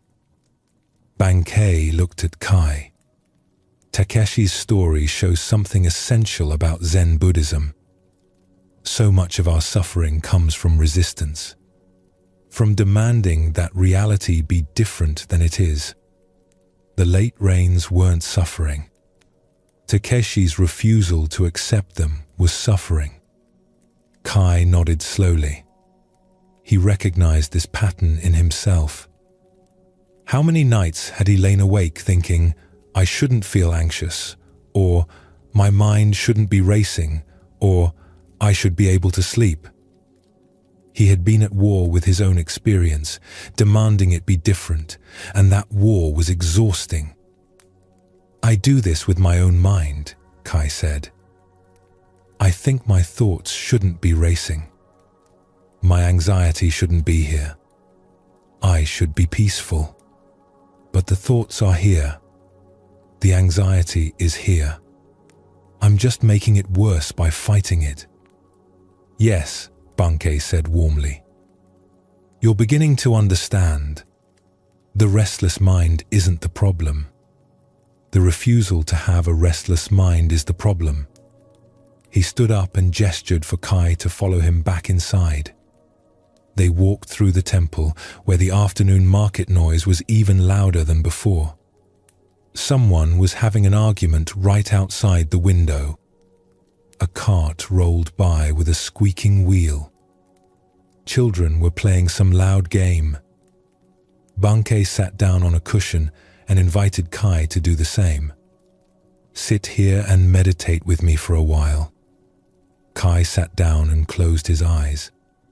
Immediately, he was aware of all the noise. The shouting, the squeaking, the children.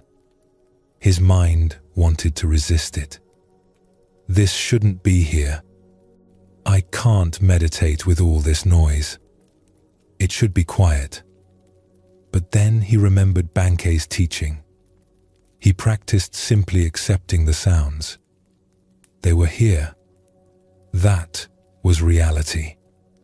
He didn't have to like them, but he could stop demanding they be different. Something shifted. The sounds didn't go away, but his relationship to them changed. Instead of fighting them, he let them be part of his experience. And in that acceptance, there was a surprising ease. The sounds became almost like texture, like waves of the ocean. Still present, but no longer disturbing. After some time, Bankei spoke softly. "How was that?" "Different," Kai said. "The noise didn't go away, but I stopped suffering over it." "That's acceptance," Bankei said. "Not resignation or defeat. Just the simple acknowledgement of what is, without the extra layer of resistance that creates suffering." He settled more comfortably on his cushion. "Let me tell you about another person who learned this teaching. Her name was Yumi, and she came to this temple about 2 years ago in a state of desperation. She was a young mother with a baby who cried constantly. The baby had some illness that the doctors couldn't quite identify or cure. He wasn't in danger, but he was uncomfortable and fussy all the time. Yumi had tried everything.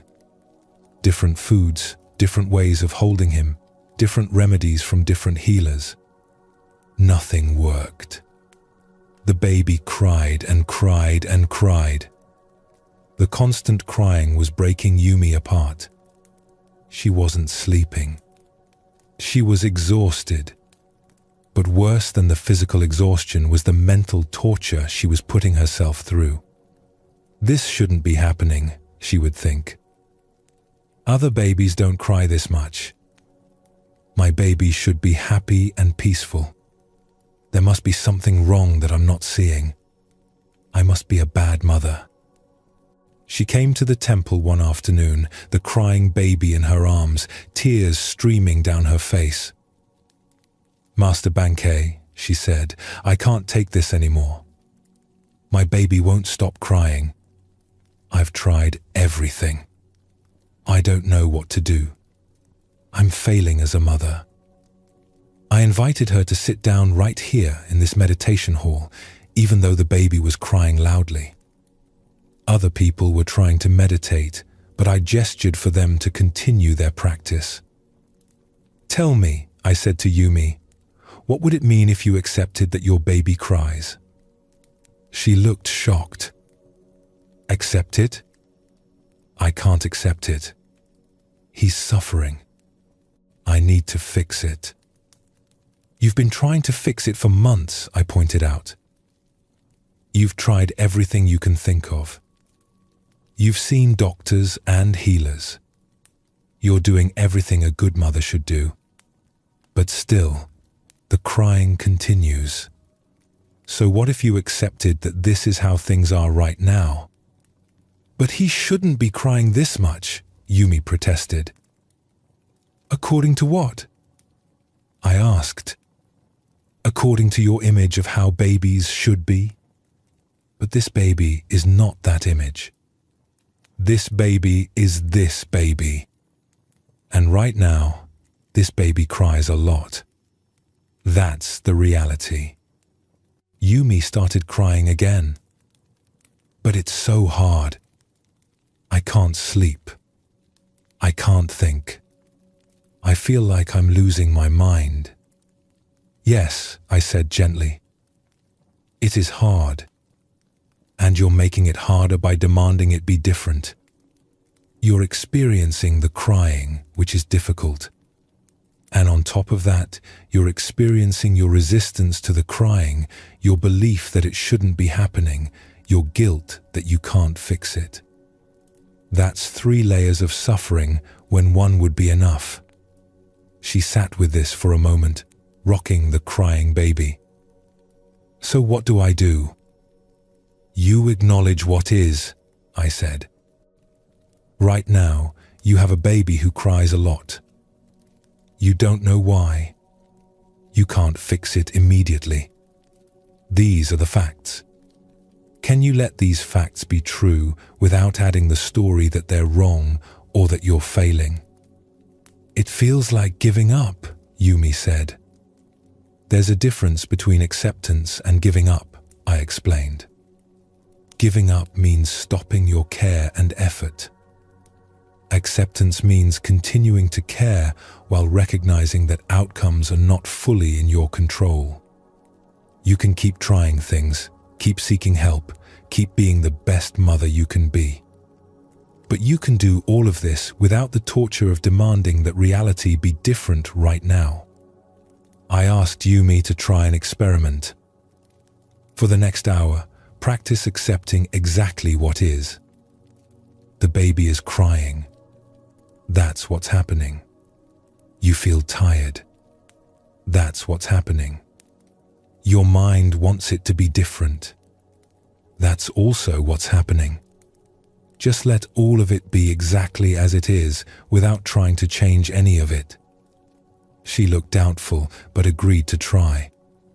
She sat there in the meditation hall, the baby crying in her arms, and practiced simple acceptance. This is what is. This is what is. This is what is. At first, nothing changed. The baby still cried. She still felt exhausted. But after about 20 minutes, something subtle shifted. Her shoulders, which had been up near her ears with tension, slowly lowered. Her jaw, which had been clenched tight, gradually relaxed. She was still holding a crying baby, but she had stopped fighting it. The baby, interestingly, seemed to sense this change. His crying became less frantic. It didn't stop, but it softened somehow. And then, after about 40 minutes, he fell asleep. Just fell asleep in her arms, mid-cry. Yumi looked at me with wide eyes. "What just happened?" "You stopped fighting," I said. And babies are very sensitive to their mother's state. When you were resisting and tense and desperate, he felt that and couldn't settle. When you finally accepted the situation, he felt that too. This wasn't a magic cure. The baby didn't suddenly become easy. He still cried more than most babies. But Yumi's relationship to the crying transformed. She learned to meet each moment as it was, not as she wished it were. When the baby cried, she acknowledged it and did what she could to comfort him without the extra layer of mental torture about how it shouldn't be happening. Her sleep improved too. When she lay down at night, she would practice the same acceptance. "I'm tired right now." That's what is. The baby might wake up soon. That's possible. My mind is worried. That's what's happening. Just simple acknowledgement without resistance. The baby's crying did gradually improve over the following months. The doctors eventually figured out he had a digestive issue that resolved on its own as he grew. But even before the crying stopped, Yumi had found peace with the situation. She had learned what Zen Buddhism teaches. Peace is not the absence of difficulty, but the presence of acceptance. Bunkei looked at Kai with compassionate eyes. "This is what I want you to understand. You came on this journey thinking your restless mind was the problem. But the restless mind is just a restless mind. The problem is your belief that it shouldn't be restless, your fight to make it different, your judgment that something is wrong with you." Kai felt tears come to his eyes. He had been so cruel to himself, demanding that his mind be different, treating his anxiety as an enemy, believing he was broken. "So I should just accept that I can't sleep?" "Not quite," Bunkei said. "You accept what is right now. Right now, you're a person who has struggled with sleep. That's what is. But acceptance doesn't mean passivity. You can still practice the teachings you've learned. You can still work with your mind skillfully. But you do it from a place of acceptance rather than resistance." He smiled. "Think of it this way. A gardener accepts that weeds grow. He doesn't stand in the garden saying, 'There shouldn't be weeds.' He just pulls them, calmly, as part of gardening. He accepts that weeds are part of having a garden. You can accept that a busy mind is part of being human and still work with it skillfully." That evening, Kai stayed at the temple for the evening meditation. The market was closing down, but there was still noise. People walking home. Shutters closing. Dogs barking. Someone singing off-key. Kai sat and practiced acceptance. The sounds were here. His thoughts were here. Some anxiety was here. All of it was what was happening right now. He didn't try to push any of it away. He didn't demand that conditions be perfect before he could be at peace. And in that simple acceptance, there was a quality of peace he had never found through trying to control or fix everything. Not the peace of perfect silence, but the peace of being at ease with what is. After meditation, Bankei gave Kai one final teaching. Tomorrow, you'll continue your journey. The next teacher you need to meet is Master Iho. He lives in a temple, a day's walk west from here. He will teach you about compassion, especially compassion for yourself. Because I notice you're still quite harsh with yourself, even as you're learning these teachings. Kai nodded. This was true. He had been judging himself throughout the day for not understanding things quickly enough, for still feeling anxious, for not being as peaceful as he thought he should be. Ijo will show you how to treat yourself with the same kindness you would show a dear friend, Bankei continued. This is essential for Zen Buddhism. Peace without compassion is just another form of hardness. You need both acceptance and gentleness. Thank you, Master Bankei, Kai said, bowing deeply. You've shown me how much suffering I create by demanding that reality be different. And now you know, Bankei said with his warm smile, that peace is always available, even in noise and difficulty and imperfection. It's available the moment you stop fighting what is and start meeting life as it actually comes. That night, Kai slept in the temple guest room. The market town was quieter at night, but not silent. There were still sounds. Dogs, distant voices, the wind through the streets. Kai's mind still produced thoughts, and some anxiety still moved through his body. But he practiced what Bankei taught him. This is what is.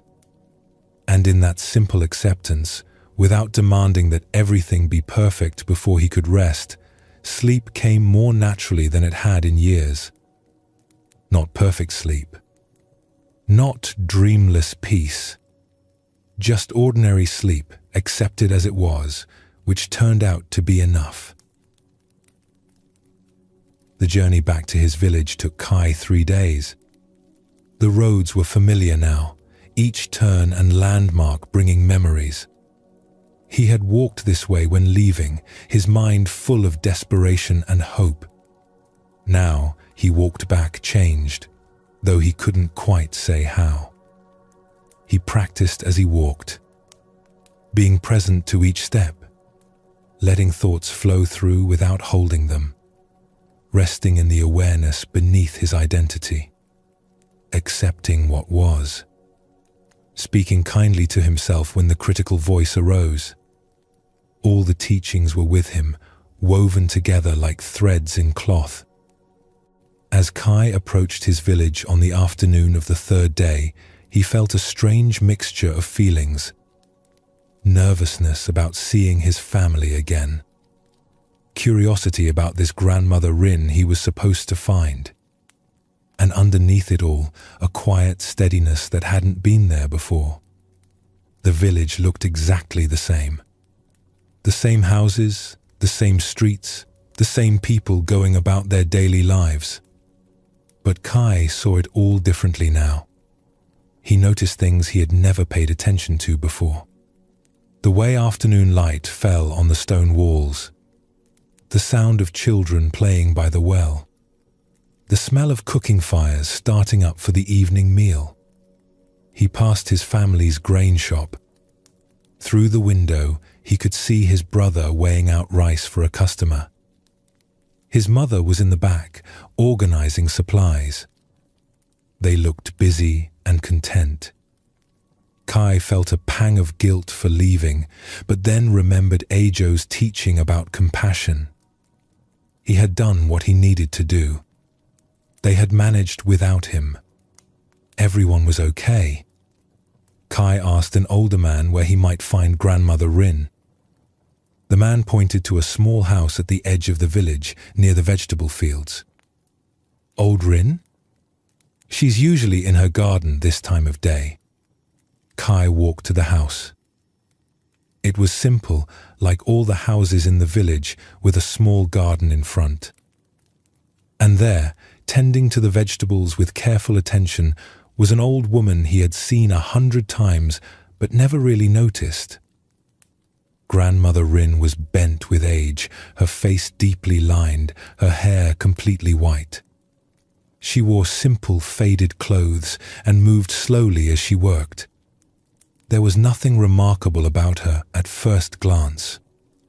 Just an ordinary old woman doing ordinary work. But as Kai watched her for a moment, he noticed something.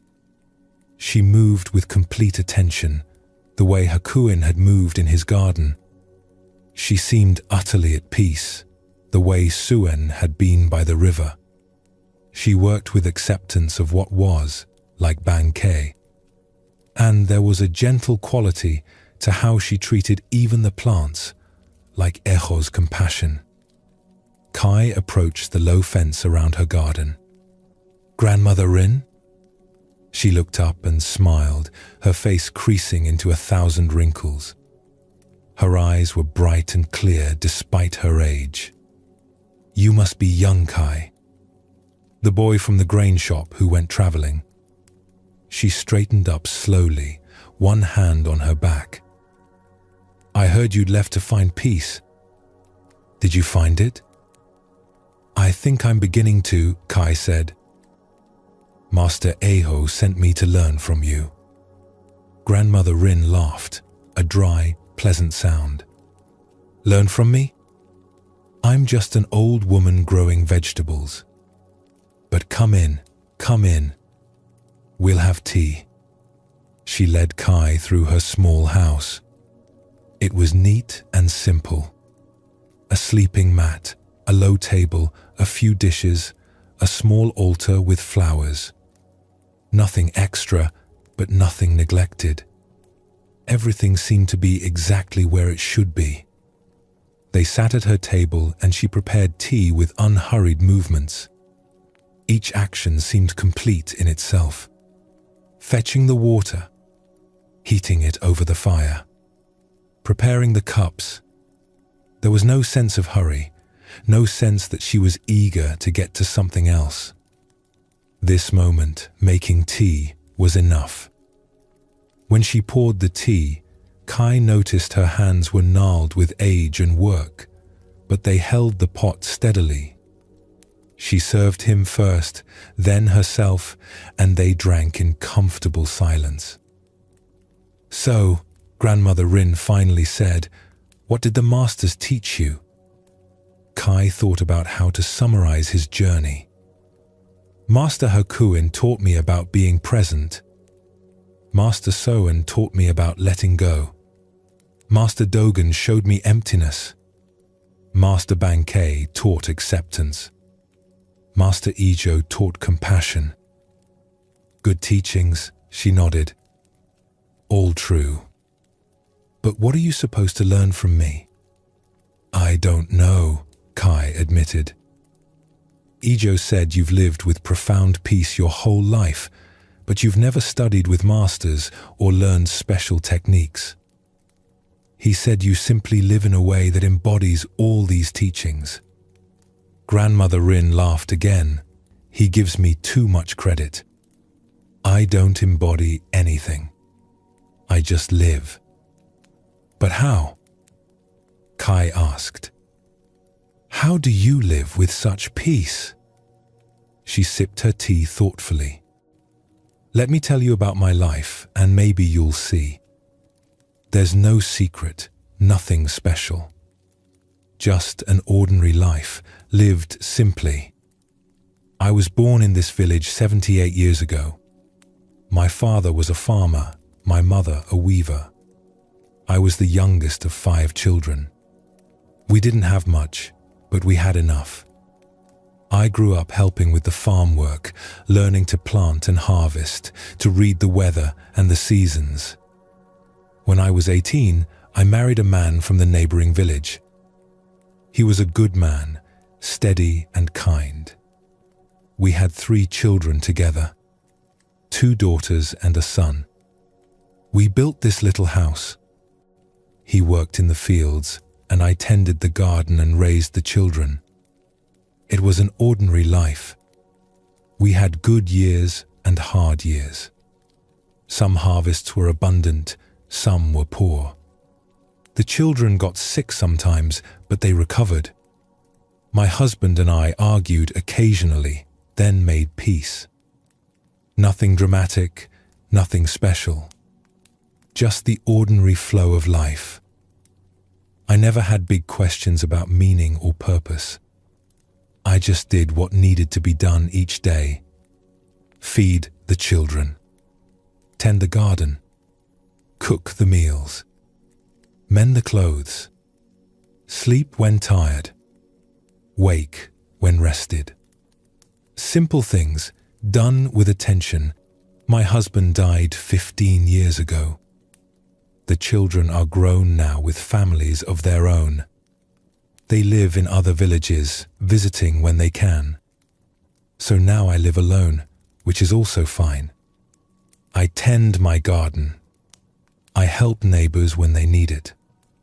I sit in the evening and watch the sun set. Nothing special. Just an ordinary old woman living an ordinary life. She paused to pour more tea for both of them. Kai waited, sensing there was more. But here's the thing I discovered, she continued. This ordinary life, when you actually pay attention to it, when you're fully present to it, is extraordinary. Not because anything special happens, but because everything is already complete just as it is. She gestured around her simple house. People think peace requires something extra. Special knowledge, special experiences, special conditions. But I found it right here, in the most ordinary moments. Pulling weeds, washing dishes, watching the seasons change. These simple things, when you're truly present to them, contain everything. Kai leaned forward, trying to understand. But didn't you ever want more? Didn't you ever feel like something was missing? Sometimes, when I was younger, she admitted. I would hear about people traveling to distant places or studying with great teachers, and I would wonder if I was missing something by staying here. But then I realized I was already traveling. Every day was a journey. Every moment was a teaching. I just had to pay attention. She stood up slowly and walked to her small altar. You see these flowers? I picked them this morning from my garden. They're just ordinary flowers, the kind that grow everywhere. But when I arranged them this morning, I really looked at them. The color, the shape, the way they bend on their stems. And in that looking, there was such beauty, such completeness. Nothing was missing. Kai thought about all the places he had traveled, all the teachers he had met. They had taught him profound things. But this old woman, who had never left her village, seemed to understand something just as deep. Let me tell you about a moment I remember clearly, Grandmother Rin said, settling back at the table. It was about 20 years ago, on an ordinary autumn afternoon. I was washing rice for dinner, standing by the well. The sun was getting lower in the sky. My hands were in the cold water, rubbing the rice grains between my fingers. And suddenly, I really felt it. The coolness of the water. The smooth texture of the rice. The sound of the water splashing. The warmth of the sun on my back. The way the light made everything glow golden. Nothing had changed, but everything was somehow vivid and alive and perfect. I wasn't doing anything special. I wasn't meditating or practicing any technique. I was just washing rice, completely present to the simple act of washing rice. And in that moment, I understood something. This was it. This was life. Right here, in this ordinary moment of washing rice by the well. All my life, I realized, I had been having moments like this, but I had been too busy or distracted to notice.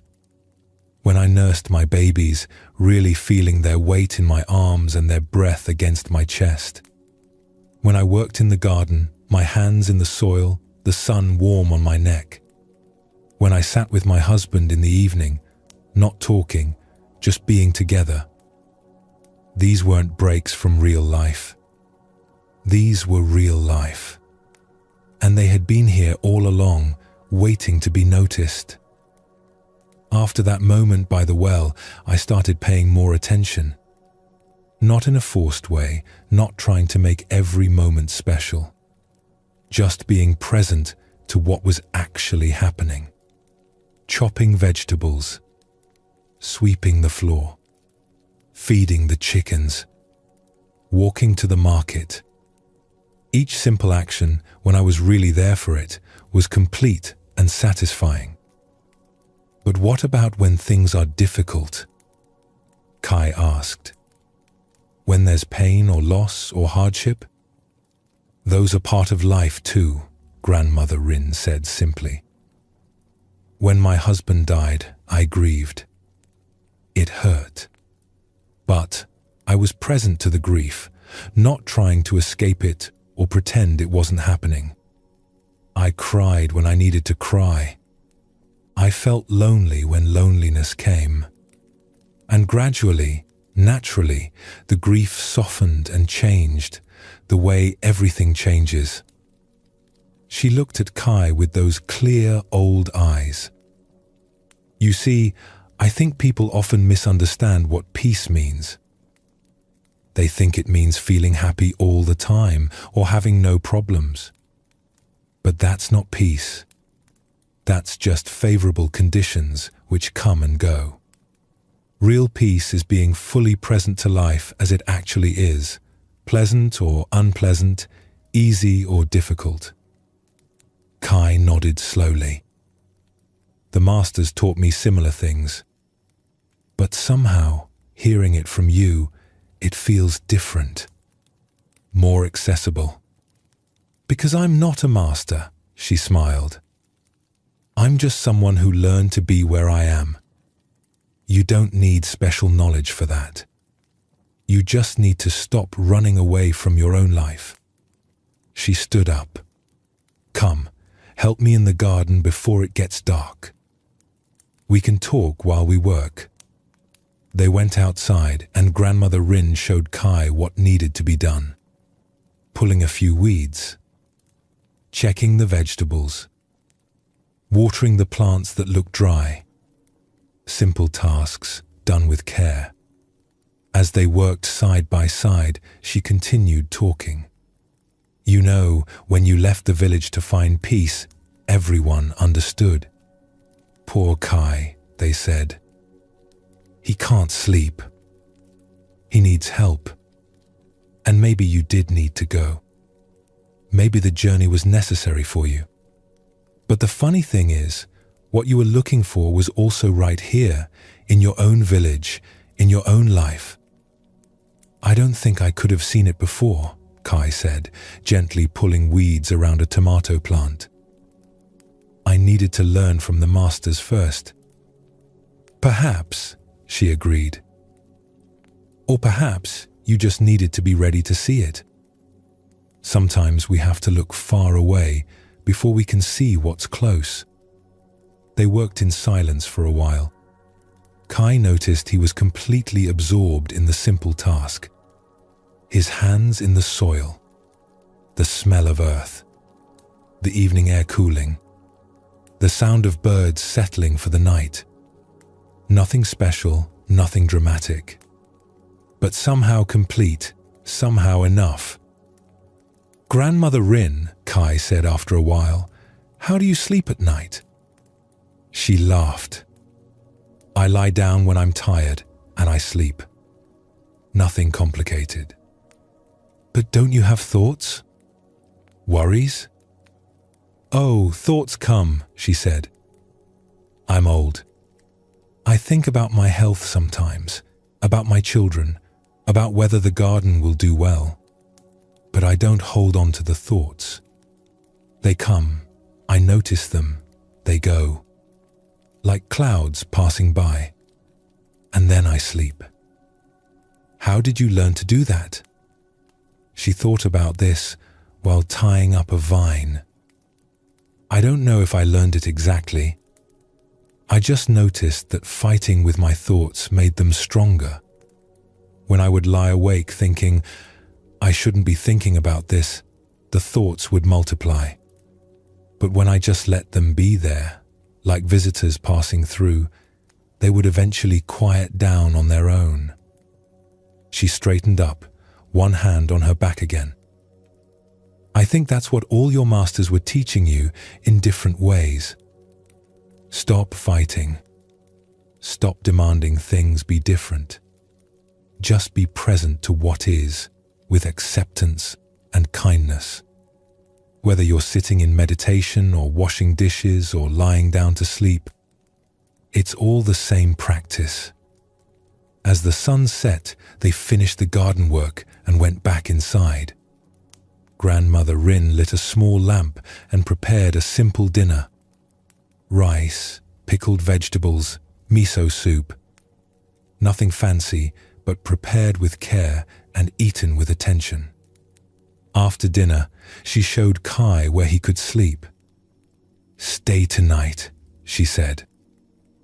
Your family will want to see you tomorrow. Tonight, rest here. Kai spread out his sleeping mat in her small guest area. Through the paper walls, he could hear the sounds of the village settling for the night. Dogs barking in the distance. Someone calling their children inside. The wind in the trees. Before lying down, he thought about everything Grandmother Rin had shown him. Not through special teachings or profound stories, but through the simple way she lived. Present to each moment. Accepting what comes. Treating everything with gentle attention. Finding completeness in ordinary actions. And he realized this was what he had been seeking all along. Not some distant, exotic peace that required years of training, but this simple, close peace that comes from being fully present to your own life, exactly as it is. He lay down on the mat. His mind produced its usual thoughts, wondering what tomorrow would bring, thinking about his family, reviewing the day.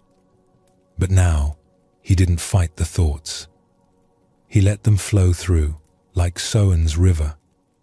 He rested in the awareness beneath them, like Dogen taught. He accepted them without resistance, like Bankei showed him. He spoke kindly to himself about them, like Ijo demonstrated. And underneath all of it, there was this simple presence, this being here that Grandmother Rin embodied so naturally.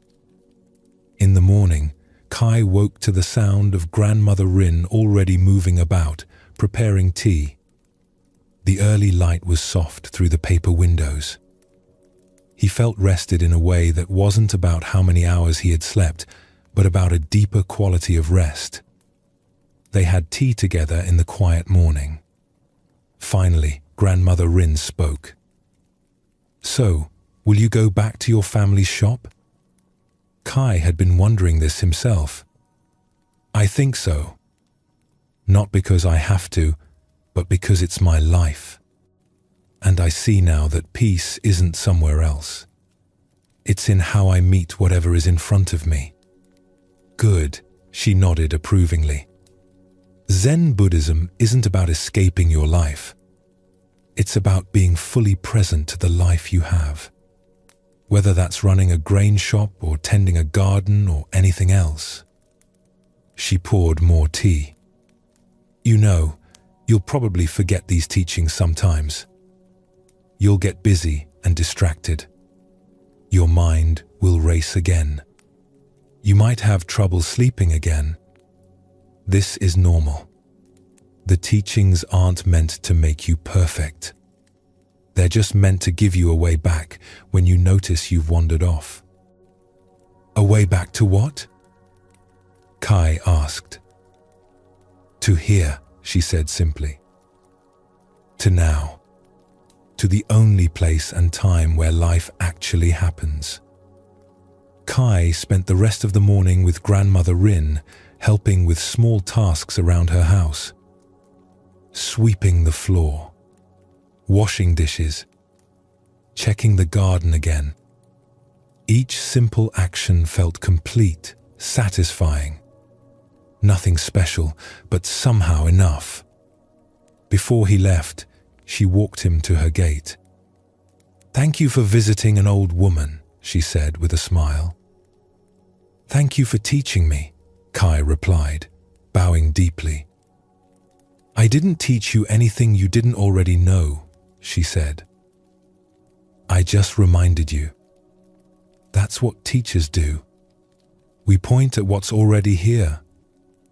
Kai walked through the village toward his family's shop. His hands were a little nervous, but underneath the nervousness was a steadiness. He didn't know exactly how his family would receive him, but he was ready to meet whatever came. As he approached the shop, his mother looked up and saw him through the window.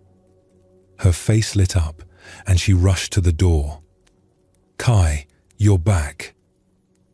She embraced him, and Kai let himself be held, present to the feeling of her arms around him, her familiar smell, the relief in her voice. His brother came from the back of the shop, surprised but pleased. His father appeared from the storage room, trying to look stern but unable to hide his gladness. They asked him about his journey, and Kai told them about the masters he had met and the teachings he had learned. They listened with interest, though he could tell they didn't fully understand. That was okay. He didn't need them to understand. "So, will you stay?" his mother asked hopefully. "Will you work in the shop again?" "Yes," Kai said. "If you'll have me back." "Of course," his father said gruffly. "We could use the help." And so Kai returned to his ordinary life. Working in the grain shop, measuring out rice and barley for customers, keeping accounts, sweeping the floor. The same tasks he had done before, but now he did them differently. With presence, with attention, with acceptance of what each moment brought. Some nights he slept well. Some nights he didn't. But even the sleepless nights were different now. He didn't fight them. He didn't lie there thinking he was broken or that something was wrong. He just rested in awareness, letting thoughts flow through, being kind to himself, accepting the moment as it was. And gradually, naturally, sleep became easier. Not because he had conquered it or figured it out, but because he had stopped making it such a problem. He had stopped demanding that his experience be different than it was. The villagers noticed a change in Kai. He seemed calmer, more present. He smiled more easily. He didn't seem to be in a hurry all the time. Some asked him what had happened on his journey, but Kai found it hard to explain. How could he tell them he had traveled far to learn how to be right here? Often, in the evenings, Kai would visit Grandmother Rin. They would work in her garden together or simply sit in her small house drinking tea. They didn't always talk.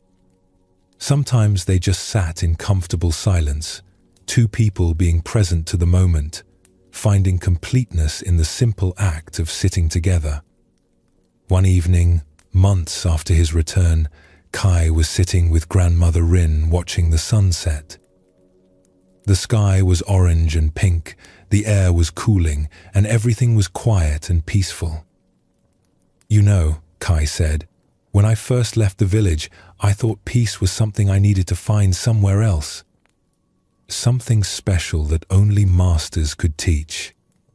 But it was here all along, wasn't it?" Grandmother Rin smiled. "It was always here. In the grain shop. In the village. In your own life. You just weren't ready to see it.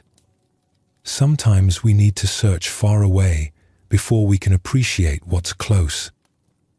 All those teachings, Kai continued, presence, letting go, emptiness, acceptance, compassion.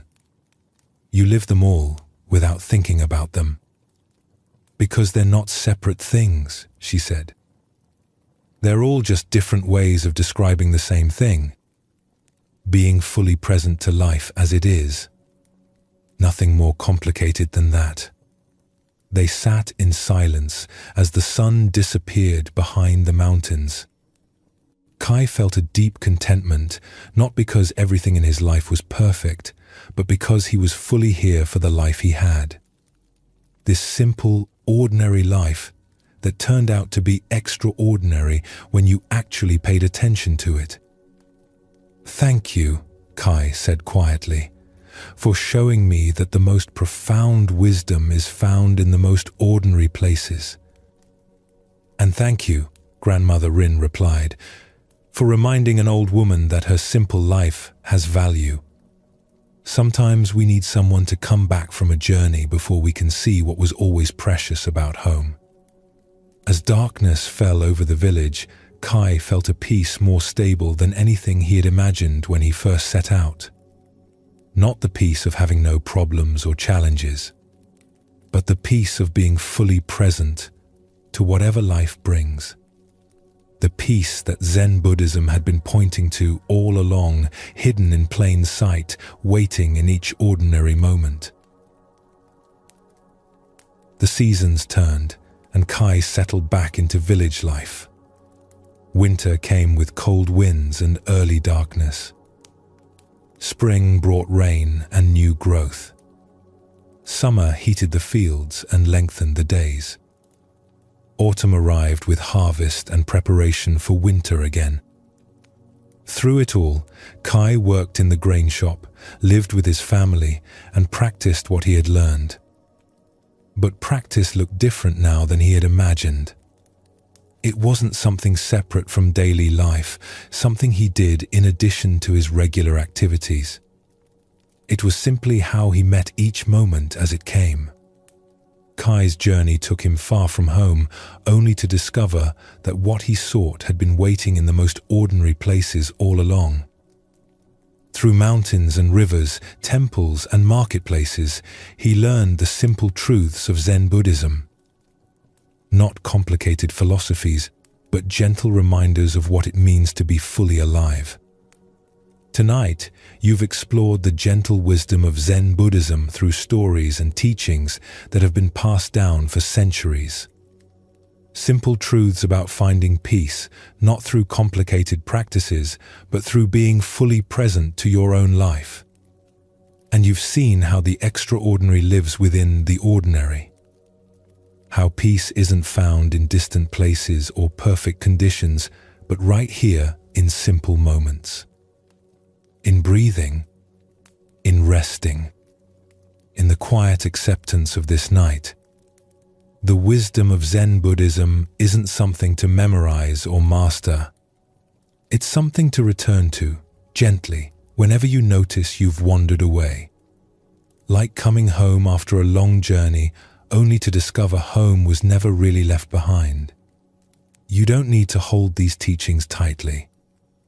They're not possessions to guard or achievements to maintain. They're more like signposts pointing you back to what's already here.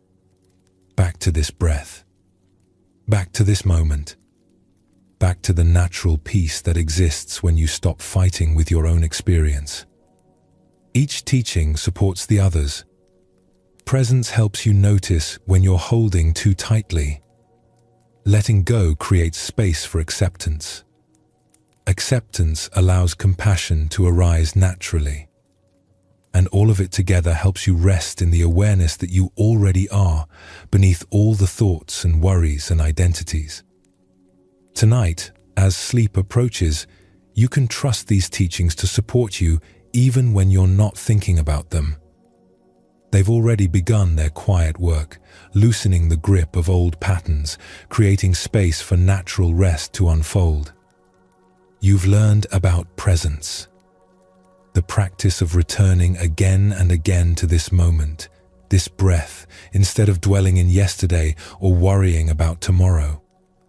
This simple act of being here is always available to you. You've discovered the wisdom of letting go. How holding tightly to thoughts and worries exhausts you, while allowing them to flow through brings natural ease. Like water moving through open hands, life flows more smoothly when you stop trying to grasp it. You've touched the truth of emptiness, that beneath all your roles and identities, you are spacious awareness itself. Not broken, not needing to be fixed, just naturally at peace when you stop trying so hard to be someone. You've understood acceptance. How resisting what is creates suffering, while meeting each moment as it comes brings rest. Even imperfect moments, even difficult feelings, can be held with gentle acknowledgement. You felt compassion for yourself. The kindness of treating yourself as you would treat a dear friend who is tired and needs rest. This gentleness opens the door to deeper peace. These aren't just ideas to think about. They're invitations to live differently, starting right now. As you settle into sleep tonight, let these teachings support you. Let your breathing slow naturally. Allow your body to release into the comfort beneath you. Notice thoughts flowing through without needing to follow them. Accept this moment, this breath, exactly as it is. Be kind to yourself as rest comes in its own time. Peace is not somewhere else. It's here, in the simple act of being present to your own experience. Always available, always waiting, in each ordinary moment. You may not remember every story you heard tonight when you wake tomorrow. That's perfectly fine. The teachings work not through memorization, but through gentle absorption. Like water soaking into soil, these insights settle into places deeper than conscious thought. What matters isn't perfect understanding or flawless practice. What matters is the simple willingness to return to presence when you notice you've drifted away. To soften when you find yourself holding tight. To accept what is rather than demanding what should be. These small shifts, repeated gently over time, transform everything. The peace you've been seeking doesn't require you to be different than you are. It doesn't need you to be more spiritual, more disciplined, more evolved. It simply invites you to stop abandoning this moment in search of a better one. Right now, in this very breath, nothing is wrong. Your body knows how to rest. Your mind knows how to settle. You don't have to force or control any of it. You just have to stop interfering with the natural intelligence that's been keeping you alive all along. As you lie here tonight, you're not trying to achieve some perfect state of peace. You're simply allowing yourself to rest in the awareness that's already peaceful, already complete, already home. This awareness has been here through every difficulty, every restless night, every worried thought.